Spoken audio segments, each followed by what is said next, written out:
everyone. Good morning. No. You know, there's nothing at all better than your stuff breaking as you're saying, good morning, everybody. Let's do a radio show. For those of you that are about to see us go live on the stream, you're going to get a bit of motion sickness here because my stuff broke as I was starting the show. So you're about to get a look at the ceiling for just a second. Would you like you'll see me. Would you like me to call an engineer? I'm sure Chris would appreciate it. No, I think at this point I'm pretty much dedicated to fixing it now. I think I'll see how long it is before I just get frustrated, throw this against the wall, turn off the stream, and quit. Why don't you hold the camera and we can do a Cloverfield? We could do like a first person situation. Yeah, there we go. Like what do they call a POV situation here? Welcome in, ladies and gentlemen. The Rob Brown Show is live on your radio. It is the Fan Upstate. Happy midweek. Happy Tuesday. Hope that everything's swell, good, great, amazing. Yeah, all that except good it's stuff. not Tuesday. What'd I say? Tuesday, Wednesday. Happy Wednesday. Happy whatever the hell today is. Who knows? All right. We're just having a day. Today is Wednesday. I do want you to know that I did not go to bed on time. I didn't go to bed late last night. I didn't go on time. But it got to be. I was sitting at the kitchen. Look, here's your monster movie view. I'm so scared. That's a Blair Witch Project joke for you youngsters out there. Except you weren't shaking and cursing. But, you know. And you don't look cold. I was sitting on the couch last night. I was doing some late night work last night in the living room. The lady was watching a documentary. No, she wasn't at that point. She was watching a beach house renovation show, because that's what we watch in our 40s. We watch other people buy houses that we can't afford. It's always some dude like, she's an elementary school teacher. He raises butterflies on a farm. Their budget is $9 million. How? Those people do seem to have a lot of disposable income. Yeah, it doesn't make any sense. Let me buy a beach house to go along with the house that I already, or we've decided to move to the beach. Yeah, okay, all right. I mean, so have I. How? How are you doing? Anyway, so she's watching one of those shows because that's what we watch in our 40s now. We watch other people buy houses and whatnot. So we're sitting there on the couch. I was doing some work. She was doing that, and she goes, it's 10 o'clock, and I was like, oh, good gravy. My goodness gracious. Did you say good gravy? Yeah, I didn't say good gravy. Wow, you're like 75 years old. You're not. I don't say good gravy. I have no idea why I said good gravy there. I put that in the. I've never heard anyone say that in real life. I put that in the that burns my brownies category. You know, it's like, I'll say it. There's a phrase I never want to hear again in my entire life. I'll say it when I'm joking around. For some reason. No, she's like, it's 10 o'clock. And I'm like, oh, goodness gracious. I guess we should probably call it a night. Let's go to bed. So I went in the back, I laid down, and I'm flipping channels, and I see that it is now 10:05, and the Braves game is starting up. West Coast time. Oh, no. California IA. On the road at the not Oakland A's, or as I affectionately refer to them, as the Oakland A's. It's because it's a little A. It's a short A. The Oakland A's. Or the not Oakland A's, I guess we should call them. So anyway, I appreciate your not enunciating your S's or letting them go out. Well, I mean, it's just phonetics. That would sound like something else, and you're not intending that. No, not at all. That would be probably inappropriate. Probably. You don't want to say dirty words on the radio. Never. It's unacceptable. So the Braves are on the left coast taking on the Oakland A's. And I was like, do I turn this on? Didier Fuentes, the rookie that they called up, very excited about, but he's just not ready. He's just not polished. He just has not developed a major league game yet. And he's not like Jacob Mizorowski, who gave up a leadoff home run to Shohei Ohtani, but then struck out 1, 2, 3, 4, 5, 6, 7, 8 guys in a row, recorded 12 Ks against the Dodgers. He's already outdueled Paul Skeens. Last night, he outdueled Clayton Kershaw, struck out a dozen, including 8 in a row, after Shohei got him in the opening AB. So, I was I was pretty high on baseball last night. I had my BetMGM Tonight spot. I had baseball on in the Bro Cave. I was watching Dodgers Brew Crew. I'm glad that that's the game they chose to put on nationally because Mizorowski was an absolute stud, and it was great to watch that.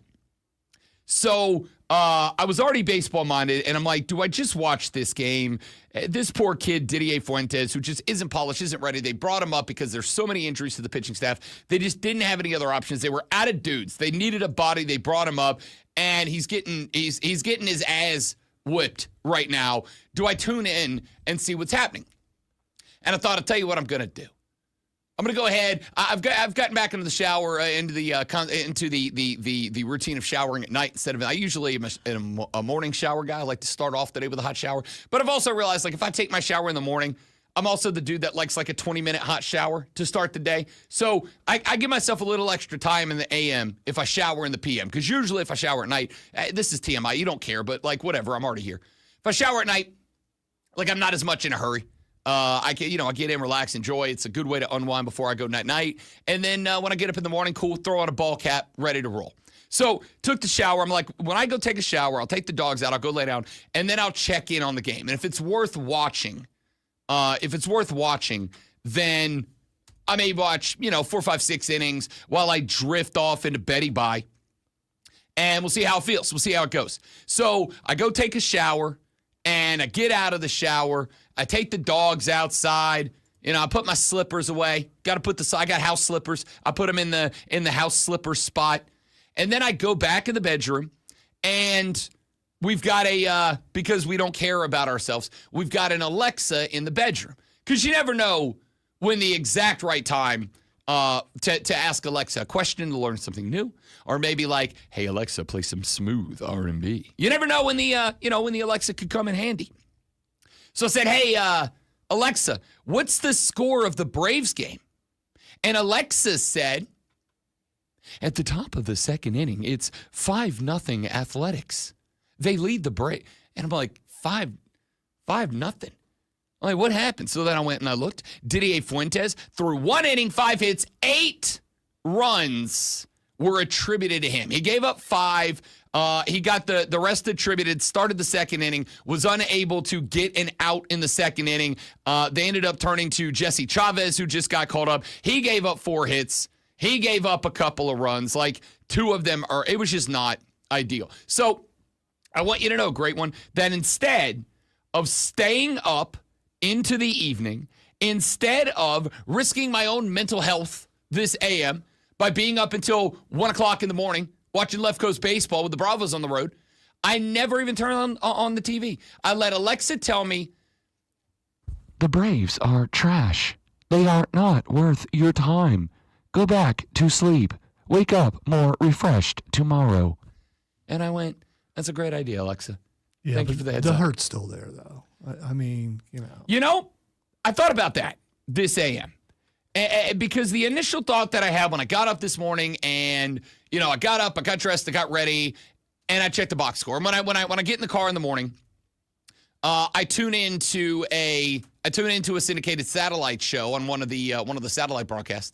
I tune into the satellite show that basically just is kind of a scoreboard show from the night before, right? They basically just skip around and go, here's your MLB scores. Last night, the Athletics beat the Ass beat the Braves 10-1. Didier Fuentes went 1 inning, gave up 5 runs in the first, was tried to come out in the second, was attributed 4 more, whatever.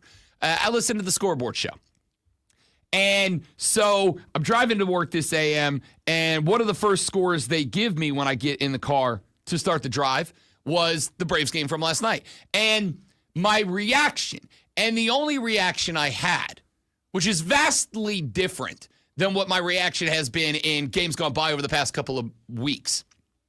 My reaction was, glad I went to bed. That was it. Like, it wasn't like, oh my God, what are we doing? It wasn't anger. It wasn't rage. It wasn't even disappointment. Like, the only thought I had, because there have been Left Coast games already this season. We had a 7-game California trip to start the season back when we had hope and optimism and excitement and yada, yada, yada. There was a Left Coast swing.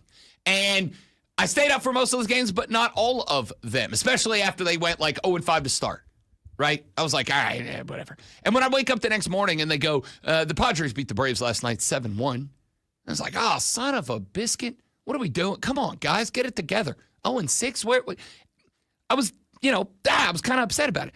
Last night, I wake up to find out that the 38-55 Oakland As knocked off the Braves 10-1. And the only reaction I had to it was, glad I went to bed. All right, on to the next one. And then just started, all right, guys, get to the next game. We don't really need to spend that much time on two As baseball teams. We don't need to spend any more time on two teams that are a dozen or more games below 500.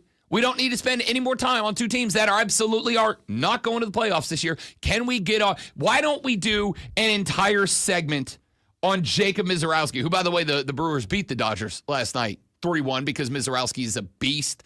See what happens when you draft well. The reaction is gone. The reaction, and not even like making I will acknowledge that every now and then I'm a wee bit exaggerative about my feelings and emotion because it makes for a great radio shtick. Okay? I will acknowledge that every now and then I take what I will say this. Rob Brown is always Rob Brown. Whatever I say, I believe on the radio, I believe. I am not a hot take guy. I'm not a shtick artist. I'm not a dude who comes in here with false takes. I'm not a dude who comes in here. Like, you get a genuine me.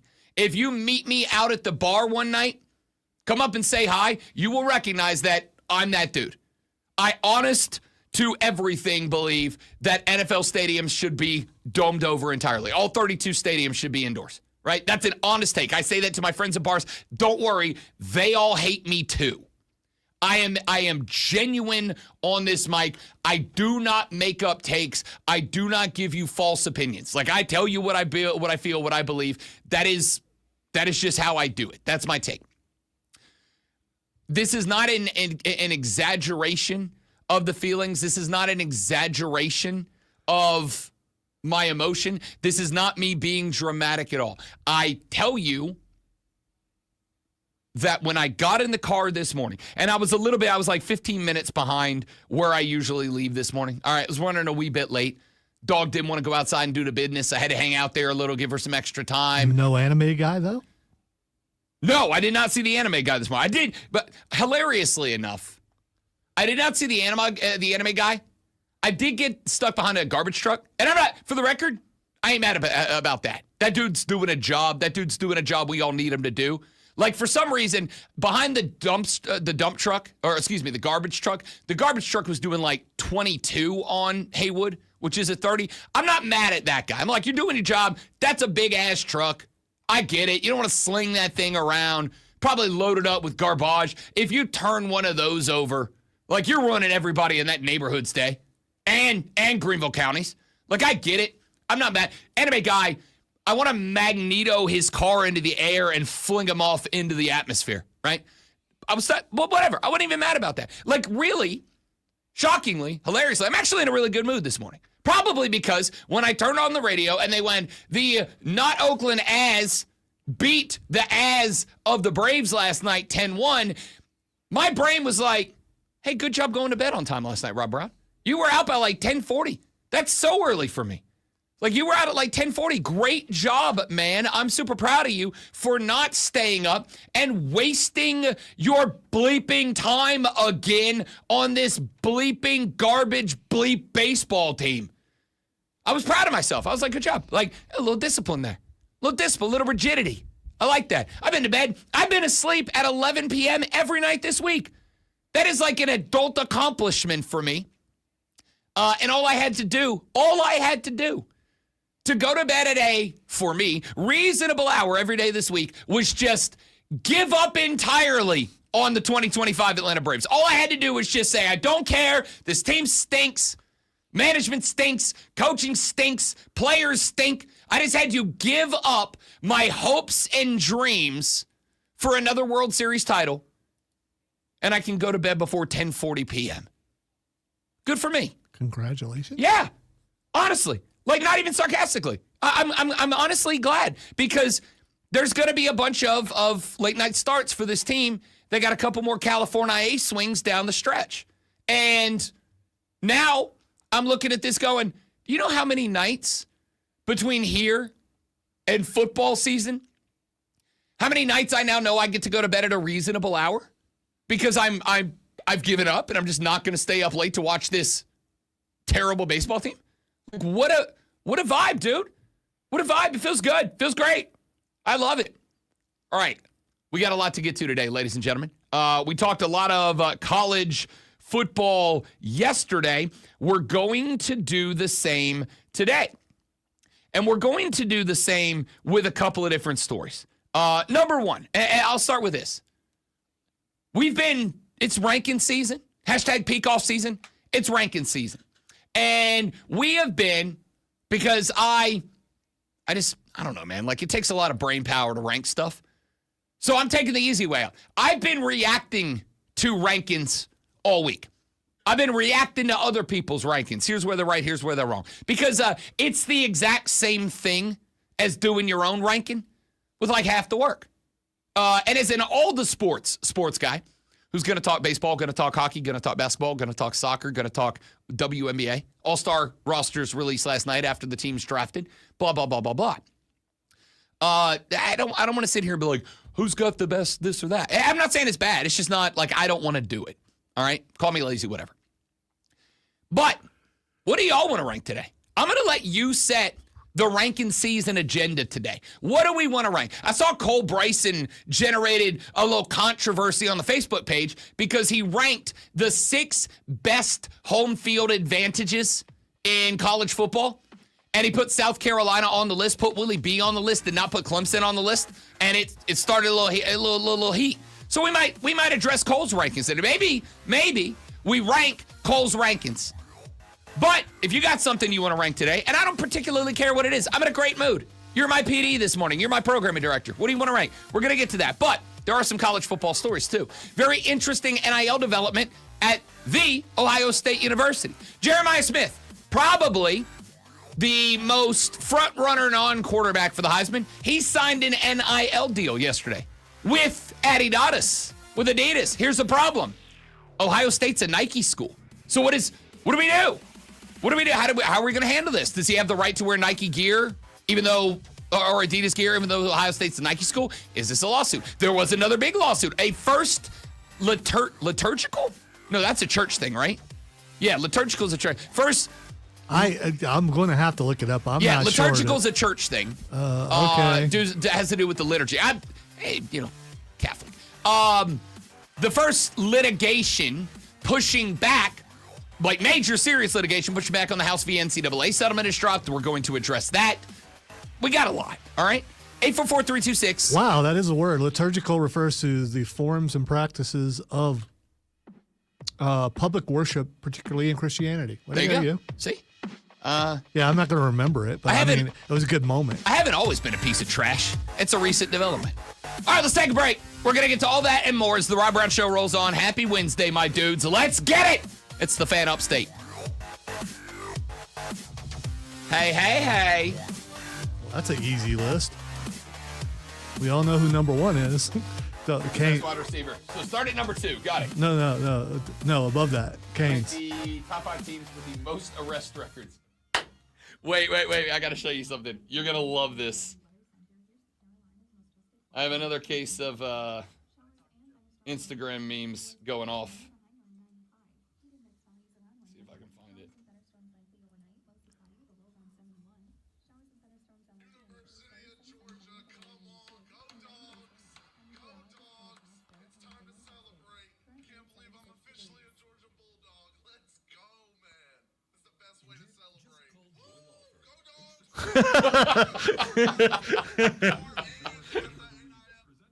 I saw that last night, and I was like punch drunk tired, and I was laughing hysterically. That is Courtney's like, "What are you laughing at?" And I showed it to her. She's like, "I don't get it." I was like, "Don't worry about it." It's incredibly accurate. Yeah, it really is.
people. How's everybody? Y'all good? We got in here so far. We got Jersey Joe, we got Kane, we got Brian. Welcome in, dudes and dudettes.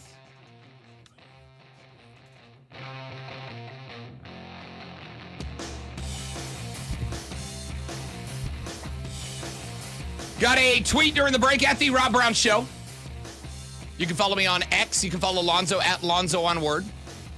Got a tweet during the break at the Rob Brown Show that asked me, and I'm going to do this later because I like this. I don't mind doing my own rankings sometimes, and this one I really like. I got asked to rank the best home field advantages of stadiums that I have been to. Rank the best home field advantages of stadiums that I have been to so far. I've been very fortunate. It's a long list, right? It's a pretty good list. I put together a pretty healthy list. I've been in this business for football season the start of football season will be 18 years I've been in the game, which is way too long. All right. I mean, I'm a dinosaur now. I've been in the game 18 years. Yeah, and I've been here 28. So what's beyond dinosaur? You're like the primordial ooze of radio. All right. Yeah. Yeah. You're like those undersea volcano vents that life started around. That's where you are. I don't believe in that. So you're the oh damn, what do they call this thing? The trilobite of radio. I'm getting way too. There's a reason I'm getting nerdy for this. I have Did you watch any of the quarterback documentary, the new season that dropped? I haven't yet. No. I need you to know.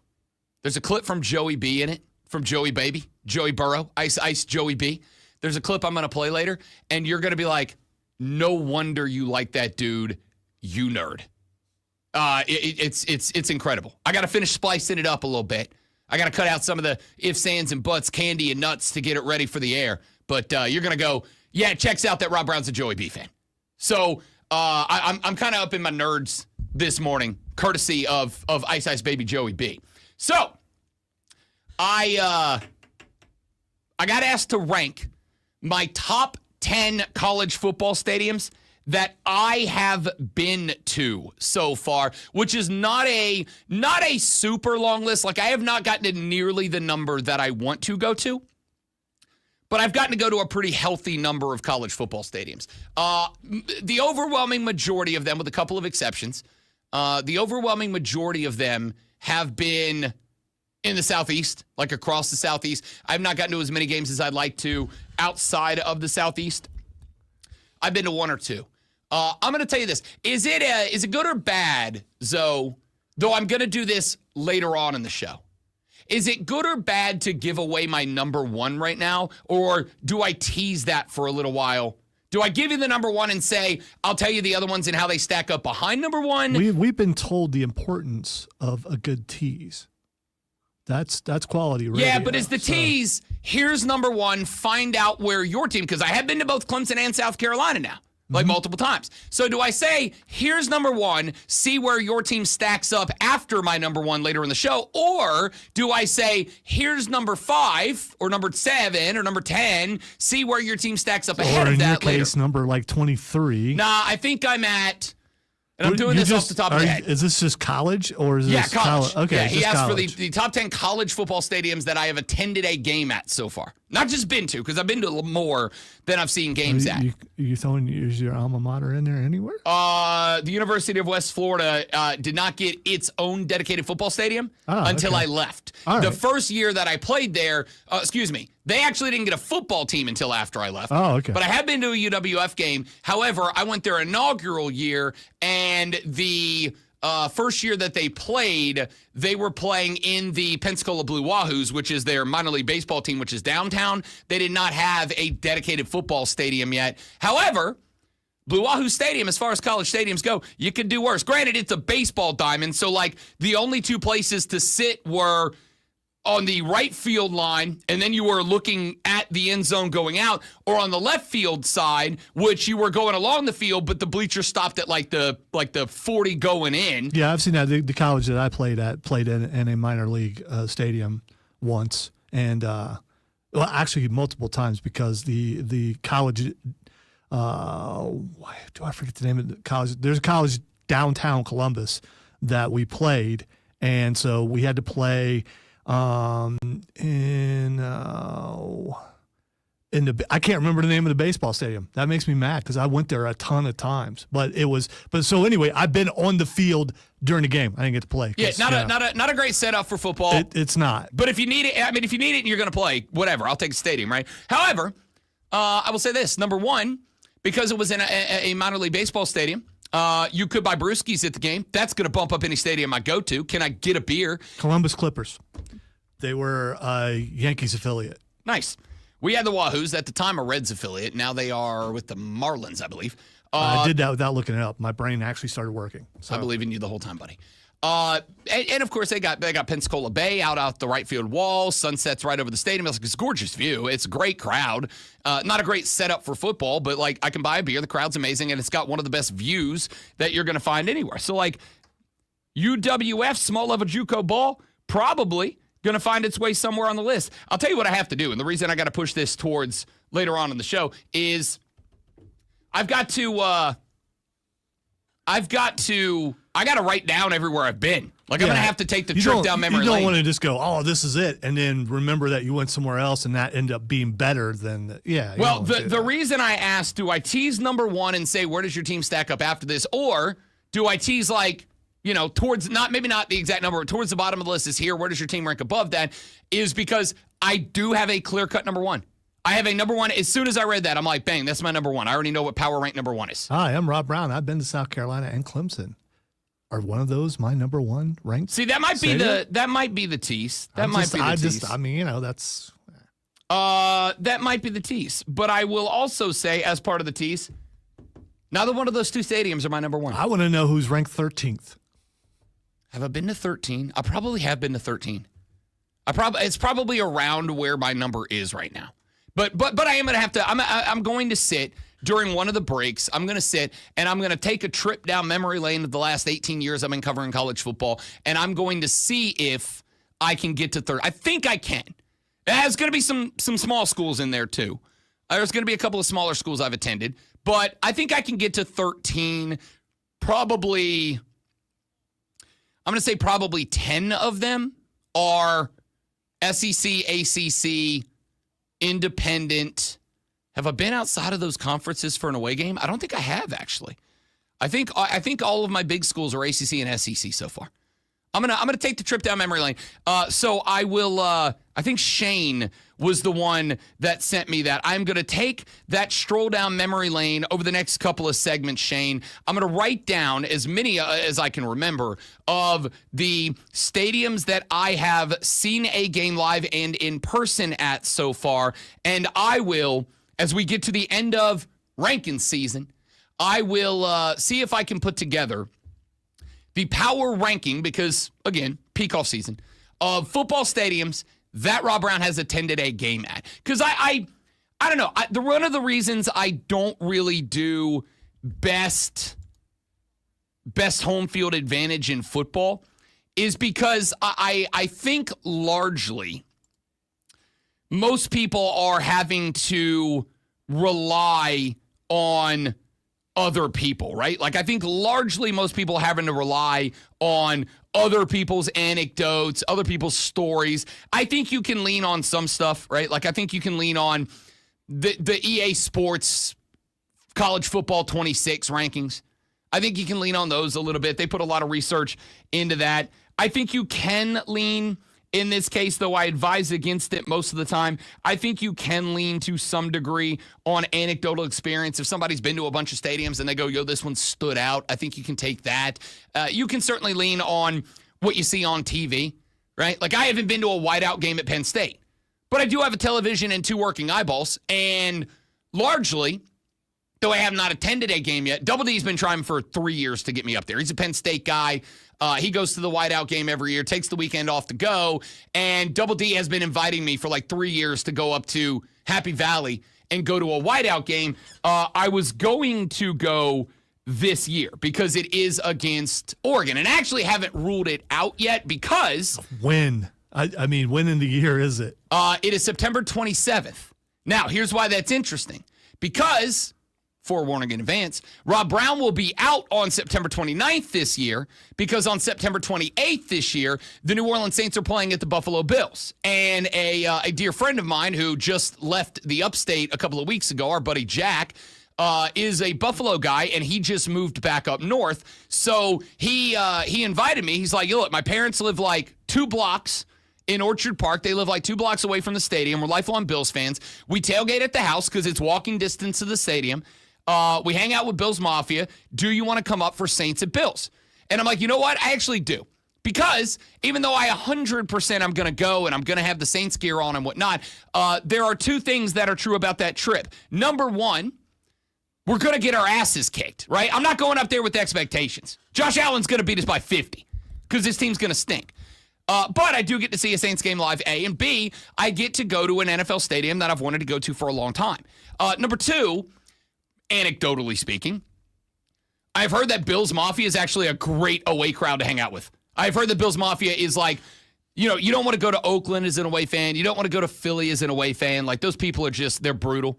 From what I've heard, Bills Mafia is actually a lot of fun to hang out with, right? Like, it's kind of like New Orleans. It's, you come down, if you're an away fan, you're going to have a great time in New Orleans. We're going to give you some smack talk, but, like, it's cool. Like, we're also going to share a beer with you. So you don't think you're going to get beat up and left in the snow? No. And on top of that, like, I'm a fun dude, even if you don't like my football team, right? So I've never been to Orchard Park. I've never been to see a Bills game in their stadium. And the Saints are there. I got a buddy who lives like 2 blocks. He's like, we'll stay with the parents at their crib. They got plenty of bedrooms. Like, let's do this. So that's September 28th. That's a Sunday game. And it's at 1 o'clock because the Saints suck. And they're not going to put that on a primetime game. Which gives me time to, like, go to the game, go back to the house, rest, recruit, get up, fly back the next morning, be off on Monday, be back in here on Tuesday.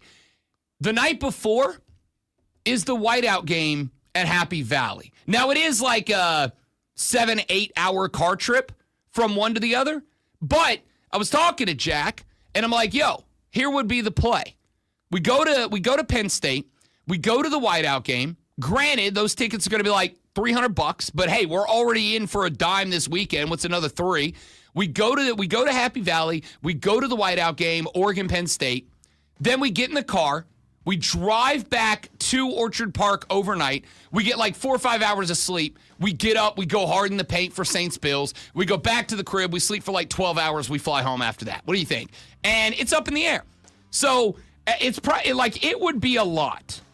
But also, the weather's really going to come into play there. Oh, for sure. I mean, if there are early snows, then that 8 hours is going to be a lot more. Yeah, exactly. And there's a lot of technical aspects. But I also have to look at it and go, this feels like one of those times that I'm going to say it's going to feel like a lot. It's going to feel like a situation that adult Rob is going to be like, dude, don't do this. This is dumb. This is a lot. But it also feels like one of those situations that if I say I'm going to do it and I do it, I come back and I go, that was one of the greatest football weekends of my life. Like, what a football weekend. I knocked out a whiteout game. I knocked out Saints at Bills. I'm not responsible for my own health and safety that weekend, right? Like, I'm with other people who are putting the trip together. I just got to show up. I don't know, dude. It kind of feels like one of those spots that I might go, hey, I don't care if I'm 40. Irresponsibility sounds fun. We'll see how it goes. All right, let's take a break. When we come back here in just a minute from right now, we have had our first litigation pushing back against the House v. NCAA settlement. And I don't know how interesting it's going to be, but I do know it's going to be somewhat interesting. We'll talk about that next. I am Rob. He is Lonzo. This is The Rob Brown Show. This is The Fan Upstate.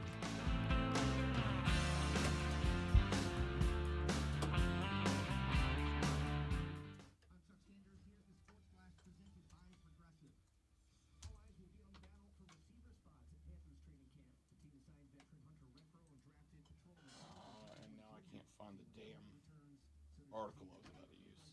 Hang on just a second, guys. We'll be right back. Don't go nowhere.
myself, as the old expression goes. I actually want to spend a little time getting a little more familiar and getting a little more comfortable with what this says, because it could end up being a big deal. So I'm going to ask you to bear with me while I do that. So instead, I'm going to get to this, because we kind of talked a little bit about this earlier this week. We haven't really dived into it yet, and I want to do that now. 5-star offensive tackle recruit Felix Ojo is the centerpiece of the 2026 class across the offensive line. And Felix Ojo signed his letter of intent with the Texas Tech Red Raiders, which is interesting because Texas was in the mix for this kid. Michigan was in the mix for this kid. Ole Miss, Ohio State, and most of the biggest programs in the country were making a push for Felix Ojo. And so when he announced that he was signing with the Texas Tech Red Raiders, guns up, there was a lot of question marks about why. Now, not saying that it was like suspicious or anything, but when a kid's a 5-star, when a kid is the most sought after recruit across the offensive line, when he's got offers from every blue chip school in the United States, and he decides to go to Texas Tech, which is absolutely a respectable program. I would say it's probably fair to say they're a third-tier program, but, like, that's a good program, right? They did, put out possibly the greatest quarterback of all time. They put out the baby goat. Eventually, maybe. They put out the baby goat, no doubt. Guns up, Patrick Mahomes. So it was kind of interesting that he signed to go to play for Texas Tech. And then we found out early this week that Felix Ojo is part of the largest revenue share deal in college athletics to date. The deal is for 3 years. So he is committing to staying at the Double T for 3 years. $5.1 million over 3 years. Now, the reaction that a lot of people had to this was, you only get 20.5. This is just for him? This is just for him. Okay. This is his rev share deal, not NIL, rev share. Every school gets $20.5 million of revenue share. That's the cap. They can split it up however they want across the entire athletic department. You get 20.5 a year. This is his contract as an employee. This is what he's getting paid. Honestly, if you want to call it that, I'm not going to push back. I mean, I am going to push back because it's rev share, not salary, and that is a different thing. Okay. It is a... I like some rev share. I won't call it a salary. I'll take the money. You know what it is? It's if I had to put it in radio terms, great one, it's an endorsement deal from the school is what it is. It's an endorsement deal. We would like to use your name, image, and likeness, a.k.a. your brand. We would like to elevate our football program. With that, we're going to give you this amount of money because we're bringing in this much. You as a football player are responsible for that much. We're going to give you a percentage of that, yada, yada, yada. So 5.1. Now, the reaction a lot of people had initially was you only got 20.5 and you're wrapping up 20% of that. But that's not the case. It is a 3-year deal, meaning that he's getting a little bit over, $1.2 million of rev share per year. All right, so I looked it up because I was curious. NFL offensive lineman salary is between $3 and $5 million per year. Yeah, I mean it's not NFL money, but it's pretty close. It's not first-round draft pick money, but it's pretty close. 1.2 some odd million per year for 3-year deal with Texas Tech. Now, what I am interested in is down the line, how it plays out if let's say he goes in next year, year after that, freshman, sophomore year, turns out dude's just a freak of nature, which he's being recruited as if he is, and in year 3 he goes, I'm ready to go to the league. I'm ready to go to the show. Is this a guaranteed contract? I mean, I would assume. I mean, if he gets hurt? I don't know. This is why part of this is very interesting, because one of the things that I have not seen yet is the contract. The terms. Like, what are the terms? What if he gets hurt? Is that money still obligated to him? Is it guaranteed money? Is it conditional money? Is there an exit fee? Again, if he kicks ass for 2 years and then he's ready to go to the NFL after that, could he walk up in there after his sophomore year and go, yo, I had fun. Thanks for the greatest NIL deal in the history of college football, but I'm going to make more money in the big show. so I'm out. I got to go. And if so, does he only forfeit the money from year 3, the 1.2 whatever it is $1 million from year 3?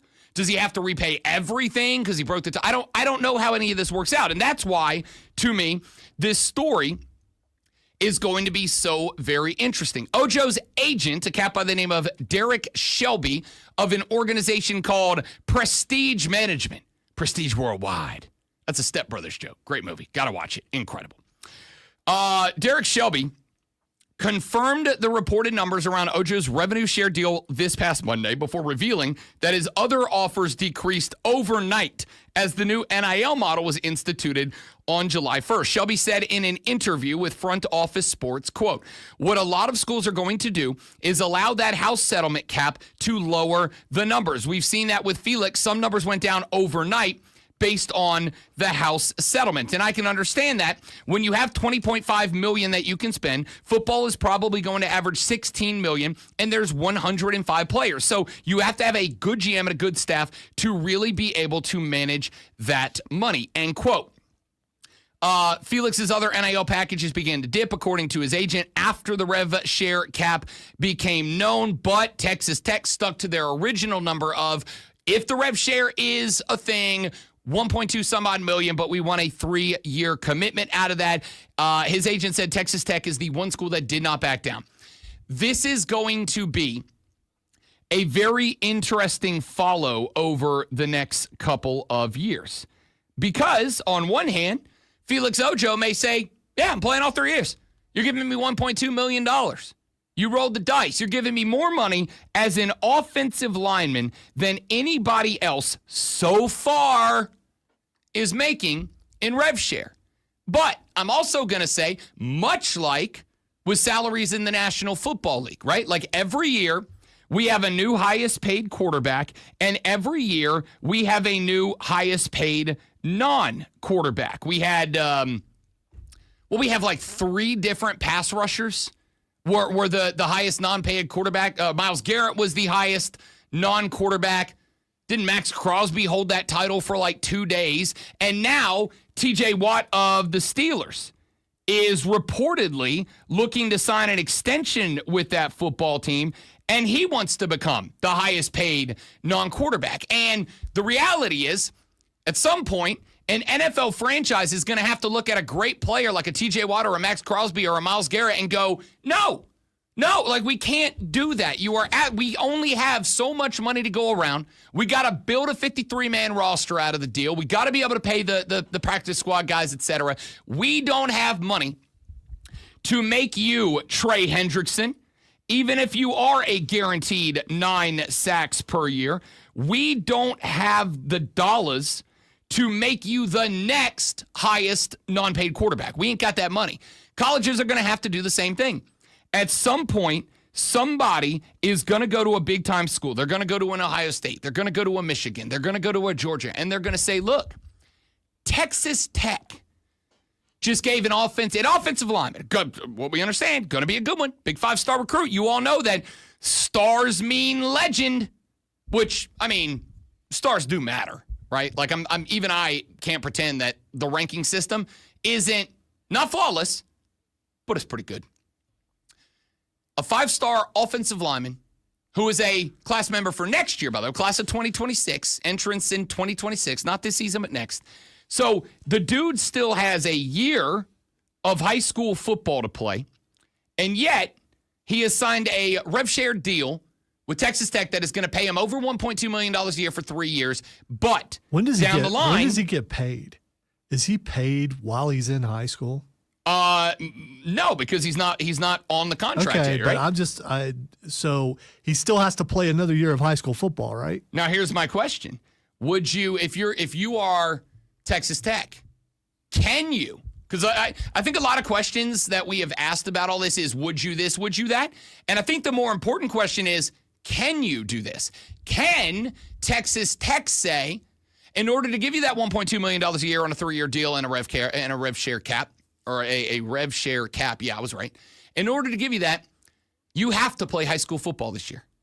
Because I'll keep it a buck. If I'm him, I got a $1.2+ million per year deal on a 3-year contract to play my football at Texas Tech. What am I more afraid of than anything else? Getting hurt. Yes. And there's also the fact that, I mean, you might be acting like big man on campus. You're already a big man, but big man on campus. Knowing you got this money coming. And then there are other teams, high school teams, who may, just going to say, be dirty and try to take you out. Look. Because that's life. That's how things go sometimes. I would be terrified if I had $1.2 million waiting for me a year from now to do something physical. I'm gonna tell you right now, I'd wrap myself in bubble wrap and I wouldn't get out of bed. Right? Like I would never lift max weights again. Like I would do everything I could to maintain until I got there. So for this situation, the genuine question I have here is, can Texas Tech, as part of the contract, say you still have to play high school football? You got to keep yourself in shape. We got to be able to look at film. Yada. Or can they do the opposite and say, you're our investment. We prefer you don't play your senior year. See, that you get in school and enroll here early. One of the reasons that I have said that these types of deals are going to be at the top of my radar has nothing to do with football. It has to do with litigation. It has to do on the legal side of it. Now, I acknowledge that the overwhelming majority of people do not care about any of this. They don't care about the legal side of it. They don't care about the contract law. They don't care about the litigation. They don't care about the lawsuits. I think a lot of you, if not most of you, in fact, I would even be comfortable saying most of you, hear stories like this and you go, I don't care. Can we play football? Can we talk about football? Can we talk about the X's and O's, the Jimmies and the Joes, the head coaches, the expectations, the thrill of victory and the agony of defeat? Can we talk about football? And the answer is yes. We're going to do that here in just a little while. But this is the kind of stuff that is going to shape football moving forward. And I think in the last couple of years, as we have moved towards the House v. NCAA settlement, and now that the House v. NCAA settlement is settlemented, and now that we have a college sports commission and the NCAA has an enforcement arm, and they are starting to put rules, regulations, and guidelines and protocols down that they are expecting people to follow. We also know that these are going to be challenged one by players, athletes, and agents over the years who go, wait a minute, why are you restricting my ability to make as much money as I can playing football, which is fair. This side to me is every bit as interesting as what's going to happen on the field this Saturday when NFL camps open. Well, 2 of them. Next Saturday when the other 30 open. It is every bit as interesting as what is going to be discussed next week at Southeastern Conference Media Days in Atlanta, 2 weeks from yesterday at ACC Media Days in Charlotte. We'll be live at both. It is every bit as interesting as what is going to happen on, July 31st when preseason NFL fires up. Every bit as interesting as what is going to happen in, August 31st when college football takes to the field for week 0.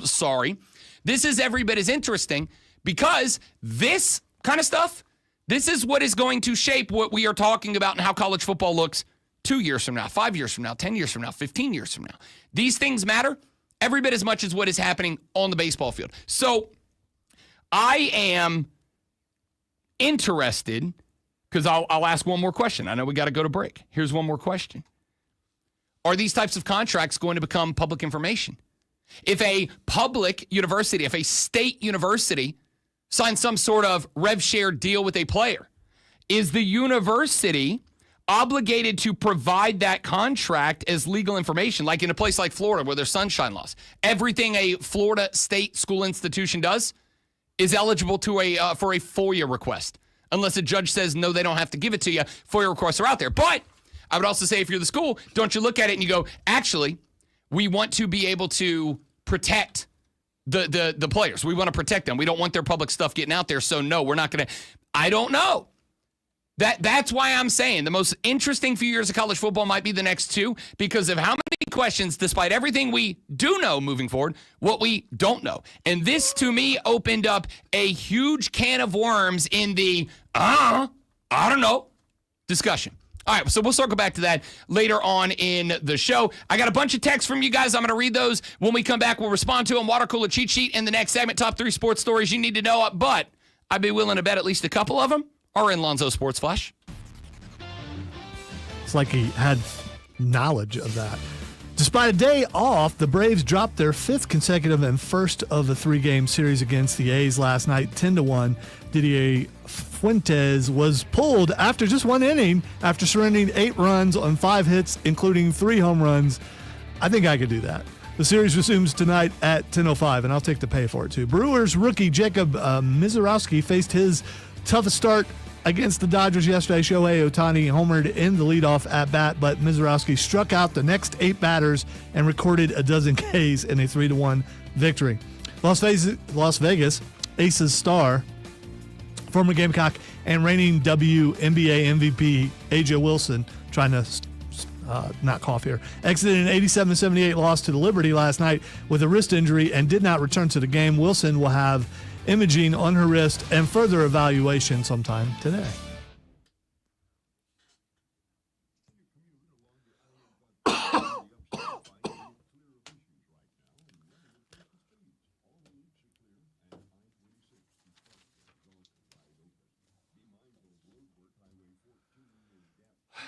I'm going to have to change my voice, I think. Maybe go, nope, that doesn't work. I got to find a way to project without it making me cough, and I don't know how to do that, or if that's even possible.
So someone built a miniature picnic table, and there's a squirrel sitting at the picnic table with his food like on the table, eating it, and I can't stop watching it.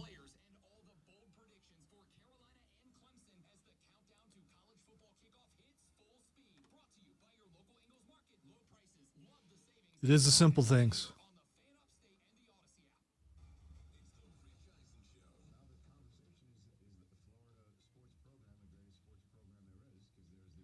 But once you linger on those videos, then you get like 25 of them in a row. Wish there's a way to turn the algorithm off.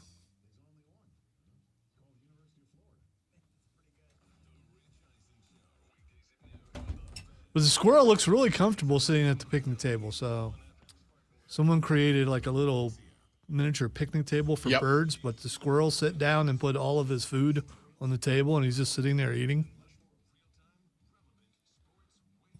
Now the question is, will I get squirrel videos or just animal videos in general for watching that?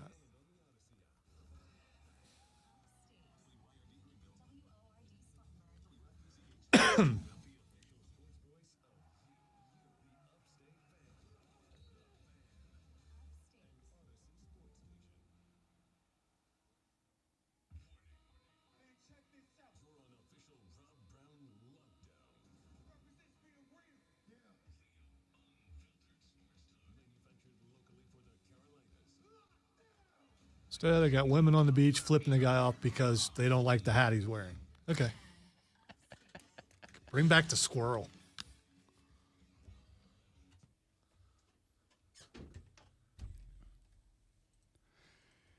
The Rob Brown Show back on your radio. It is the Fan Upstate. Welcome in, ladies and gentlemen. I am Rob Brown, the great Lonzo on the ones and twos on the other side of the metaphorical glass, the literal controls this morning. Spectacular as always to have you. The text line is open. 844-326-3663 is the number. 844-FANFONE. You can text that number. I'll read them on the air, as I am about to.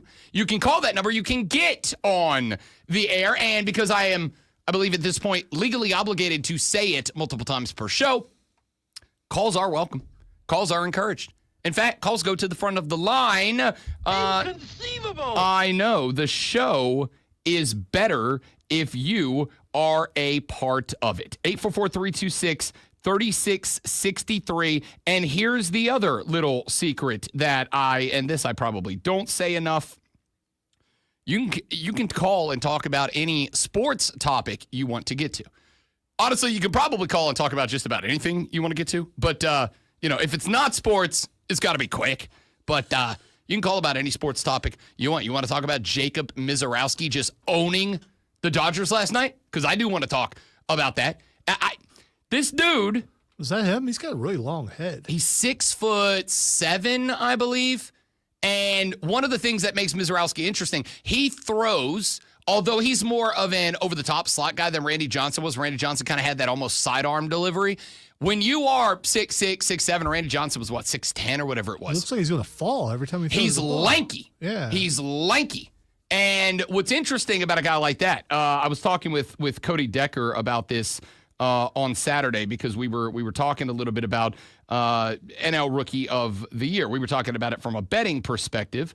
And, of course, I mentioned Atlanta's Drake Baldwin, who has been an absolute stud when he's been in the lineup and not giving time to Sean Murphy. Sean Murphy's been good enough to keep getting the time. But Drake Baldwin, I've said, if I'm Brian Snicker at this point, I'm moving Sean Murphy to the DH role. I'm setting Marcell Ozuna down. I'm having Murphy DH. I'm having Drake Baldwin play the permanent catcher role because he's better at throwing guys out. And you got to have that bat in the lineup. He could, all right, blah, blah, blah, blah, blah. And Dex said, no, I think it's got to be, even though he's only going to have at the end of the year, he's probably only going to have 15, 20 starts. It's probably Jacob Mizorowski. Mizorowski's 4-1. He's got a 2.58 ERA right now. He has given up in 25 and a half innings. He's given up a dozen hits. The dude gives up less than one hit per inning. It's a ridiculous feat what he's pulling off right now. How many of those hits are home runs? Shohei had one last night. He led off. First at bat, Shohei Ohtani took him yard last night. It was kids in a bind. Now, all he did after Shohei took him 431 feet in the first AB last night, Zoe, was strike out the next 8 batters, 1, 2, 3, 4, 5, 6, 7, 8. It's unbelievable. 3 innings, 1 hit, 1 home run, 8 strikeouts from the kid last night. One of the things when you have a 6'7" pitcher is because he releases the ball so far ahead of where other pitchers, even though it's only, 6-7 inches, that's that much less time. And if you've never watched, it's worth going to YouTube and finding. If you never watched the old sports science segment where they broke down the actual physics behind hitting a baseball, you as a hitter, you have something that is equivalent to the speed at which you blink to decide that you're going to swing, to get a read on where the ball is going to be, and to execute the swing. You have the blink of an eye to get all that started, and then you've got to swing at the right location. This is why it is often said the hardest thing to do in sports is to hit a heater, is to hit a baseball with a bat, because the window to successfully swing is microseconds, right? It's tiny. And so when you have a guy like Mizorowski who is able to release that ball 6 inches closer than most pitchers do because he's so lanky, he's got such a long stride, and he's got such a long arm, he is 6, 7, 8 inches closer to the plate when the ball comes out of the hand than most pitchers. That decreases those microseconds you have to make that decision by microseconds. it's just harder to hit the guy. So this dude's out here. It's the same with Paul Skeens. He's a tall guy too. I think Skeens is like 6'4", 6'5". This kid's like 6'7". It's a pure advantage. This is why if you can find a guy who's 6'7", 6'8", who can throw 100 miles an hour, that dude's a first overall draft pick. So I do want to talk about that guy. So if you want to talk about that, 844-326-3663. If you want to talk about the Mets knocking off the Orioles, the team that swept the Braves turnaround and beat the Mets in their very first game back, we can talk about that. If you want to talk about the WNBA All-Star teams, which were drafted last night by Nafisa Collier and by Caitlin Clark. And by the way, they switched head coaches. They traded their head coaches. And it's because the Lynx coach and Collier, who plays for the Lynx, they wanted to be on the same All-Star squad. Caitlin Clark was like, cool, go ahead. They switched coaches. That's interesting to me. I do want to get into that a little bit because I learned something yesterday. Zoe, stab in the dark. How much are Caitlin Clark, Sabrina Ionescu, Asia Wilson, all these cats who made the WNBA All-Star game, how many dollars do they make in bonus for being an All-Star? Just take a guess. $50,000. It's less than $3,000. Okay. So I was off by a little bit. Correct. That's the reason I set that up, because I thought, you know what, this is going to be ordinarily. If I ask a hypothetical like that and I set it up, it's because like it's going to be Lonzo's set up to guess a number that would be outside of the normal guess. I knew even if you did that, you were still going to way overshoot it, because I way overshot it, because everybody way overshot it. When you combine that with the fact that the WNBA, who expanded by a team this year, is expanded by 2 teams next year, is expanded by 5 teams over the next 5 years, is talking about growth and is talking about continued interest, which I think is true and accurate. But then you look at the fact that they are paying their All-Stars like $2,500 as a bonus for making the All-Star game. If you were the All-Star game MVP, I think you get like another $2,500. If you win, though, this is where it does get interesting. You know what the WNBA 3-point competition winner is going to get? $60,000, but it's direct from sponsor money.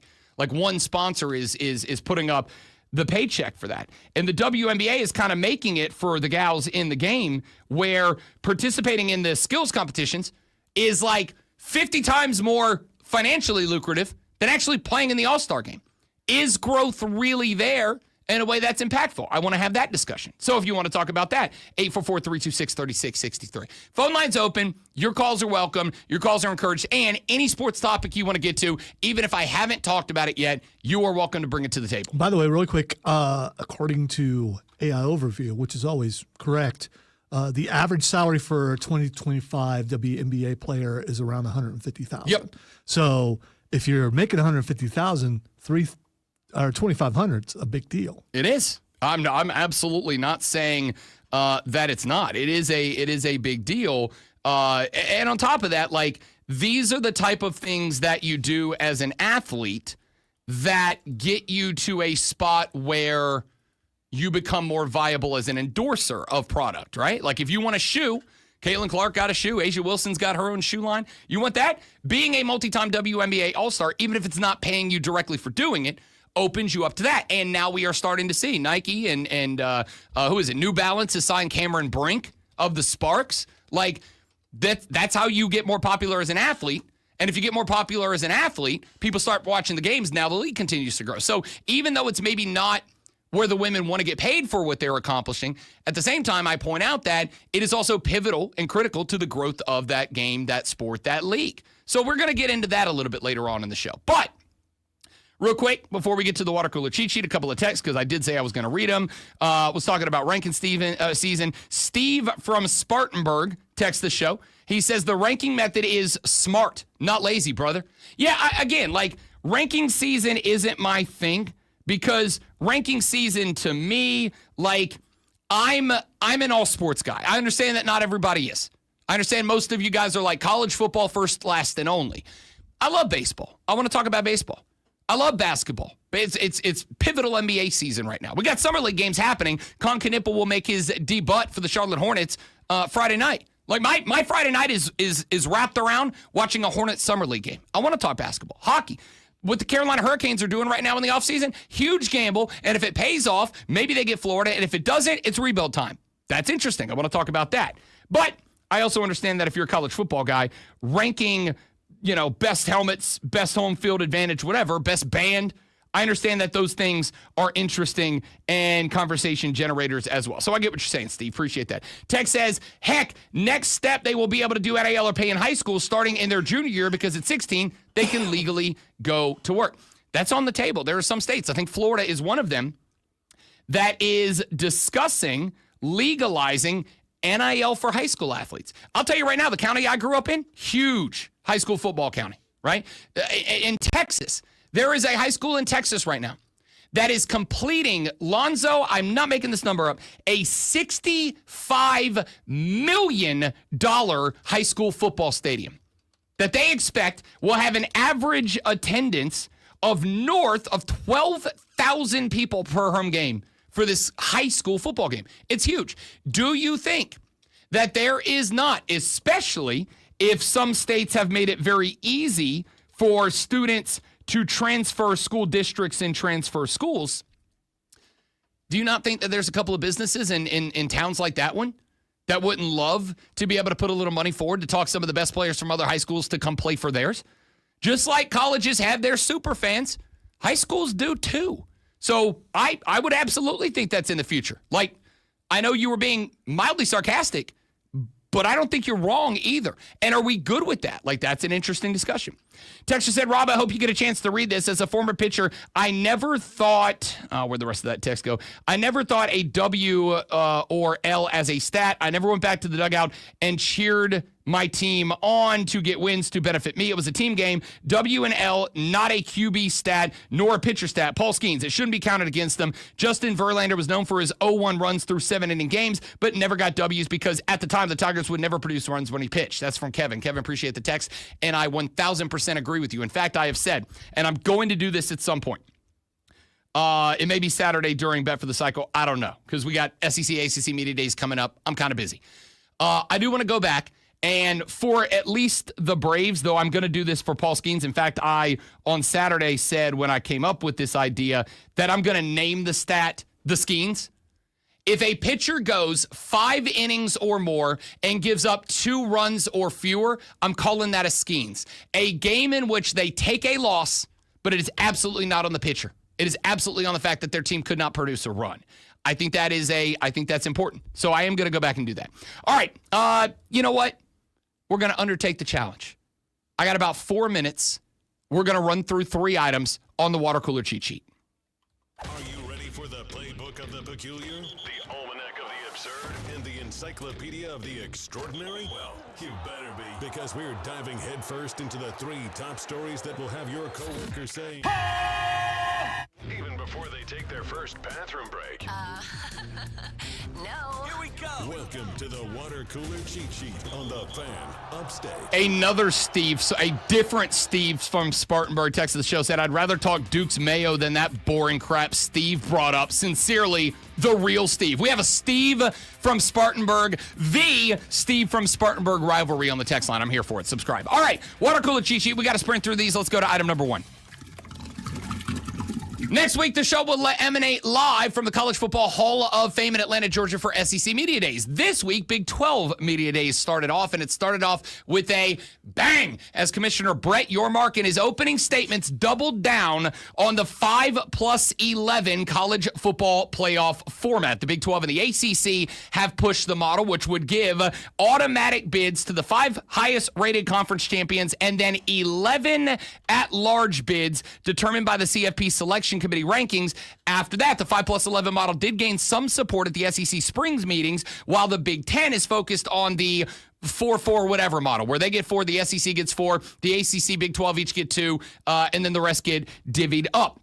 Yormark, his fellow commissioners, and Notre Dame Athletic Director Pete Bavacqua will determine the CFP format for 2026 and beyond by December 1st. The Big 12 had only 1 representative, Arizona State, in the inaugural 12-team championship, and Brett Yormark said, it may not be the best for us every year, but 5+11, quote, is fair. We want to earn it on the field. It might not be the best solution today for the Big 12, but long-term, knowing the progress we're making, the investments we're making, it's the right format for us. I'm doubling down today on 5+11. He then added that he expects ACC Commissioner Jim Phillips to openly and publicly take the same position when that league holds its media days 2 weeks from now in Charlotte, North Carolina. We will be able to tell you if he does, because we will be there live in Charlotte, North Carolina. We'll talk more about this coming up later in the show. Let's get to item number 2. All 3 Indiana Fever All-Stars will be on the same team for the WNBA All-Star Game after being drafted by Caitlin Clark, their team captain, yesterday. Clark and Nafisa Collier of the Minnesota Lynx, the 2 leading vote-getters in fan balloting, first drafted from the 8 remaining starters, then filled out their teams, picking from 12 reserves. They also swapped head coaches. Minnesota's Cheryl Reeve was assigned to guide Team Clark, but as she is Nafisa Collier's coach in the regular season, they said, let's swap coaches, and they did that. Clark chose both her Fever teammates available in the draft. Forward center Aaliyah Boston and Kelsey Mitchell were selected with picks number 1 and number 10. Rounding out Team Clark's starters, Liberty guard Sabrina Ionescu, 3-time WNBA All-Star and MVP center Asia Wilson to the Aces, though that's in flux because she left the game against the Liberty last night with what looked like a pretty bad wrist injury. She will be getting MRIs and a further evaluation today. We'll talk about that. And Phoenix Mercury forward Satu Sabali. Team Clark's reserves will include Gabby Williams, Sonia Citron, Kiki Ira hard last name to say. Ira Afin, there we go, I can do this. Jackie Young and Kayla Thornton. Collier chose former UConn and USA basketball teammate Brianna Stewart. Also picked Alicia Gray, Anika Ogwumike, and Paige Beckers. The reserves, Courtney Williams, Skylar Diggins, Angel Reese, Alyssa Thomas, Kelsey Plum, and Ryan Howard. Let's get to item number 3.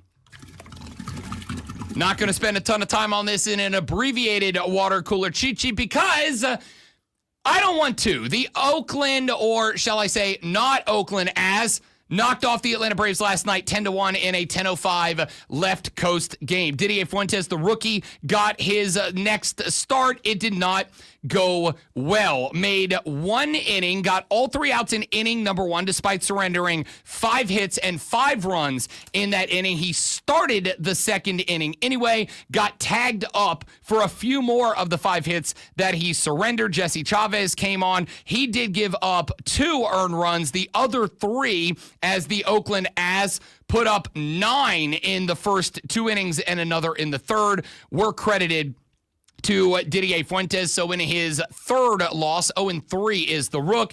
He went 1 inning, 5 hits, 8 runs, all earned, 2 walks, 2 Ks, 3 home runs surrendered before he gave way to Jesse Chavez. On the other side, starting for the As, was Jeffrey Springer. 6 innings, 6 hits, 1 run earned, 2 Ks. The Braves had 6 hits on the night. They got just 3 runners into scoring position all night. They left 6 stranded. They were 0-for-3 with runners in scoring position last night. The lone run scored by the Bravos was a home run by Eli White in the 5th inning off of Springs. It was one of 6 hits he gave up. It was the only time the Braves would touch the dish last night. They have now lost 5 in a row, including a 3-game sweep at the hands of the Baltimore Orioles, and they, and I've done the research on this, stink. I'm real glad I went to bed early. I'm real glad I didn't invest in this game. Am I going to talk about this more later in the show? Probably not, because again, I don't want to. The team stinks, and I have given up on the season. My mental health, already better. Already feel better about myself as a person this morning. All right, when we come back here in just a minute from right now, let's talk a little bit more. Brett Yormark banging the drum about the 5+11 model. I've been thinking about this since all of this came up at the spring meetings for the conferences a couple of weeks ago, and I have some further thoughts, which we will evaluate. I'll get your opinions. 844-326-3663 when we come back on The Rob Brown Show and the Fan Upstate.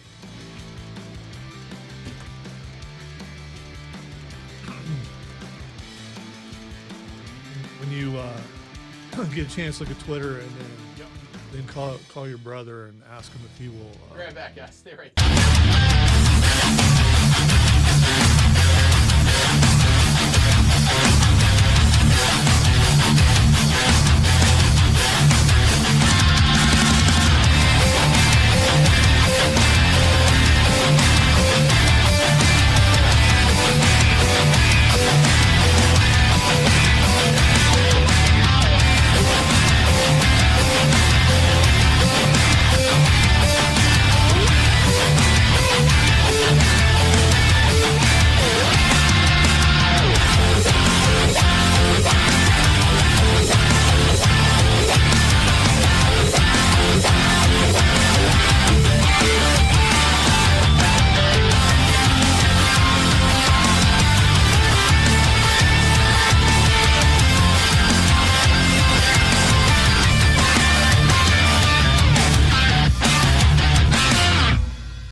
time, those spring meetings were held 3 days ago, back in April, 3 days ago. And there was a very interesting development. We are obviously right now going to be expanding the college football playoff to 16 teams. We know that is an inevitability. I told you that was an inevitability when they went to 12, if they were willing to expand, and they could add 4 more. And the only change that it would really enact is 1 more weekend of games, and there's no more buys. That's more money on the table. You're going to get 1 more game out of the top teams in college football. Not only are you going to get 1 more game, but it's likely going to be in a format where those 4 teams are hosting those opening round games on campus, meaning the schools are going to be in because they get a little benefit out of it. There's nothing but money on the table. So, of course, it was going to happen. The only question was, what format were we going to go with to put 16 teams together? The initial format that was discussed was the 4-4-2-2-1, 1-2 model. 4 teams from the Big Ten, 4 teams from the SEC, 2 from the ACC, 2 from the Big 12, the Group of 5 champion, and the rest were going to be at-large bids, which basically would open up the floor for 2 at-large teams. But the interesting thing that developed during the spring meetings was that the 5+11 model didn't just gain traction, but it gained traction within one of the 2 major conferences, the Southeastern Conference. The 5+11 model was likely always going to be the model that made sense for the SEC and for the Big 12. Because realistically speaking, with only 2 at-large spots available in the other model, those conferences were only ever going to get 2 teams in. It is, and maybe this feels counterintuitive to some degree, it is more likely that those conferences will be able to get 3 teams in if there are 11 at-large spots. Because you're going to get your conference champion as one of the top 5 ranked conference champs. They're going to go. Then, with the assumption that you have more than 2 good teams in that conference, it is likely that your conference runner-up is going to be inside of the 11 at-large bids. And that's not necessarily true in a 4-4-2-2-1-2, whatever it is. I'm just going to, in the other model.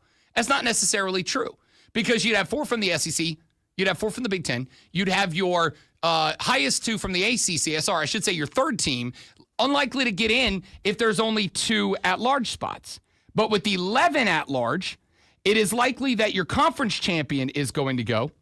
It is likely that your 2nd team, your conference runners-up, are going to go because it is likely, though not always, without divisions in the conferences, it is likely that team number 2 probably going to be a top 15, top 20 team, meaning that's likely they're going to be at least fighting for one of those 11 spots. But there will be years, at least you hope, for the Big 12 and for the ACC, there will be years that you will have a little bit deeper of a conference.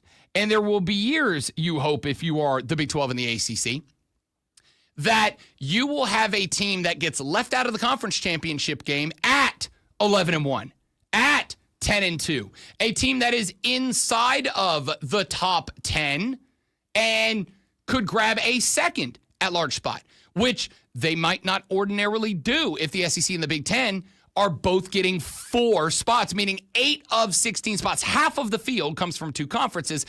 The other half of the field comes from 3 other conference champions, the Group of 5 champ, and then you have a couple left. So it's not a guarantee. This is why I am a proponent of, an advocate for, the 5+11 model. So, Brett Yormark opened up Big 12 media days yesterday out in Frisco, Texas. And one of the very first things that he brought up, all the media days start with a State of the Union address delivered by the conference commissioner. on Monday, next week, live in Atlanta, Georgia College Football Hall of Fame, when the Rob Brown Show is live for all 4 days of that event. The very first keynote is going to be given by Greg Sankey. And I have no doubt that Greg Sankey will likely have something to say about this. Remember, Sankey and Yormark have traded barbs about this already. Yormark said back during the spring meeting season, Yormark said the SEC and the Big Ten have an obligation to consider not just what is best for them, but what is best for college football nationally. So you're saying what's best for business. What's best for business. And Greg Sankey came back the next day and said, I don't need to be lectured about this. Now, granted, I think he does. I don't think it's going to matter. And again, I want to be very clear about this.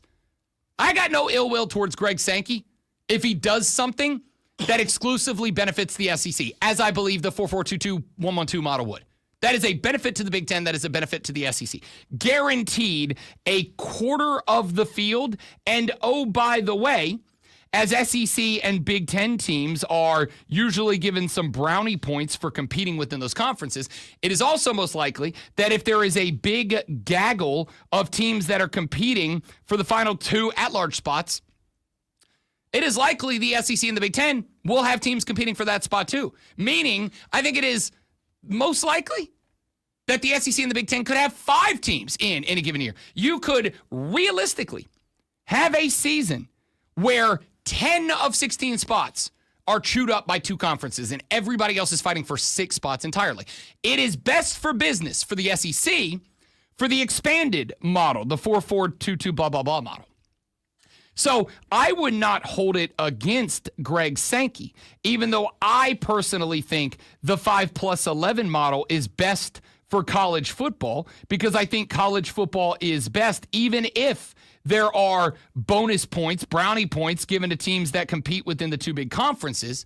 I think it is best for business if nothing else, every team feels like they got a pretty good shot at getting in before the season starts.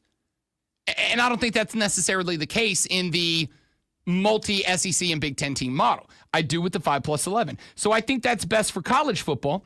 I would not hold it against Greg Sankey even if, and this is why it is interesting, during the SEC spring meetings, the coaches of the conference, largely, not consensus, but largely in the SEC, were pro 5+11, which makes sense. They're competitors. Largely pro 5+11 advocate enough that Greg Sankey had to acknowledge. I think it would have been in his best interest, as someone whose best interest is always to the conference, not the sport. I think it would have been in his best interest to not address it at all, to not announce, hey, the coaches are telling me they want 5+11. But there were enough of them, and they were loud enough in their advocacy for the 5+11 model that Sankey had to address it. I would not be shocked if, when it was time, December 1st or in the month leading up to that meeting, if Greg Sankey did not come out and publicly support the 4-4-2-2 blah, blah, blah model. I would not be shocked if, when it was time to vote on the record for which direction we're going to go, if even with his coaches saying we want 5+11, Greg Sankey still said, no, we want the 4-4-2-2-2 model because that's best for the SEC. And again, the obligation of Greg Sankey as commissioner to the SEC is to the SEC, not to college football. But these two have diced it up already.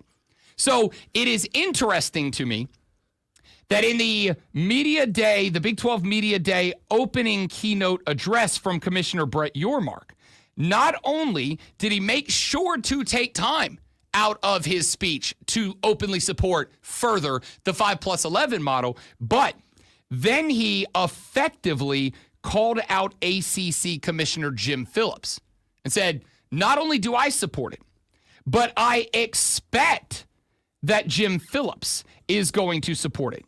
And the call out isn't interesting because I think he's trying to force Jim Phillips to support it. Because realistically, Jim Phillips will support it. The 5+11 model benefits everybody in college football whose not the Big Ten in the SEC. It would make sense that Phillips supports it. What I think makes it interesting is that it kind of, to some degree, forces Jim Phillips to openly say that.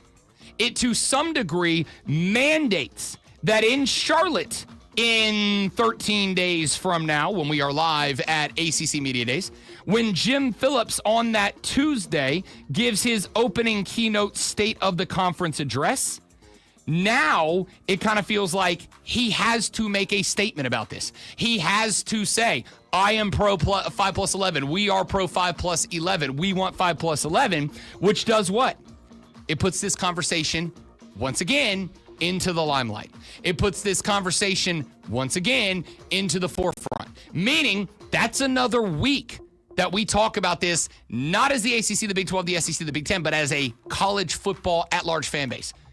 And if you can get everybody else on board supporting it, and the SEC and the Big 10 go against it, even if they win because they got all the money, at least they got to look like the heel in doing so. I don't know. I find it interesting. Back after this on the Rob Brown Show in the Fan Upstate.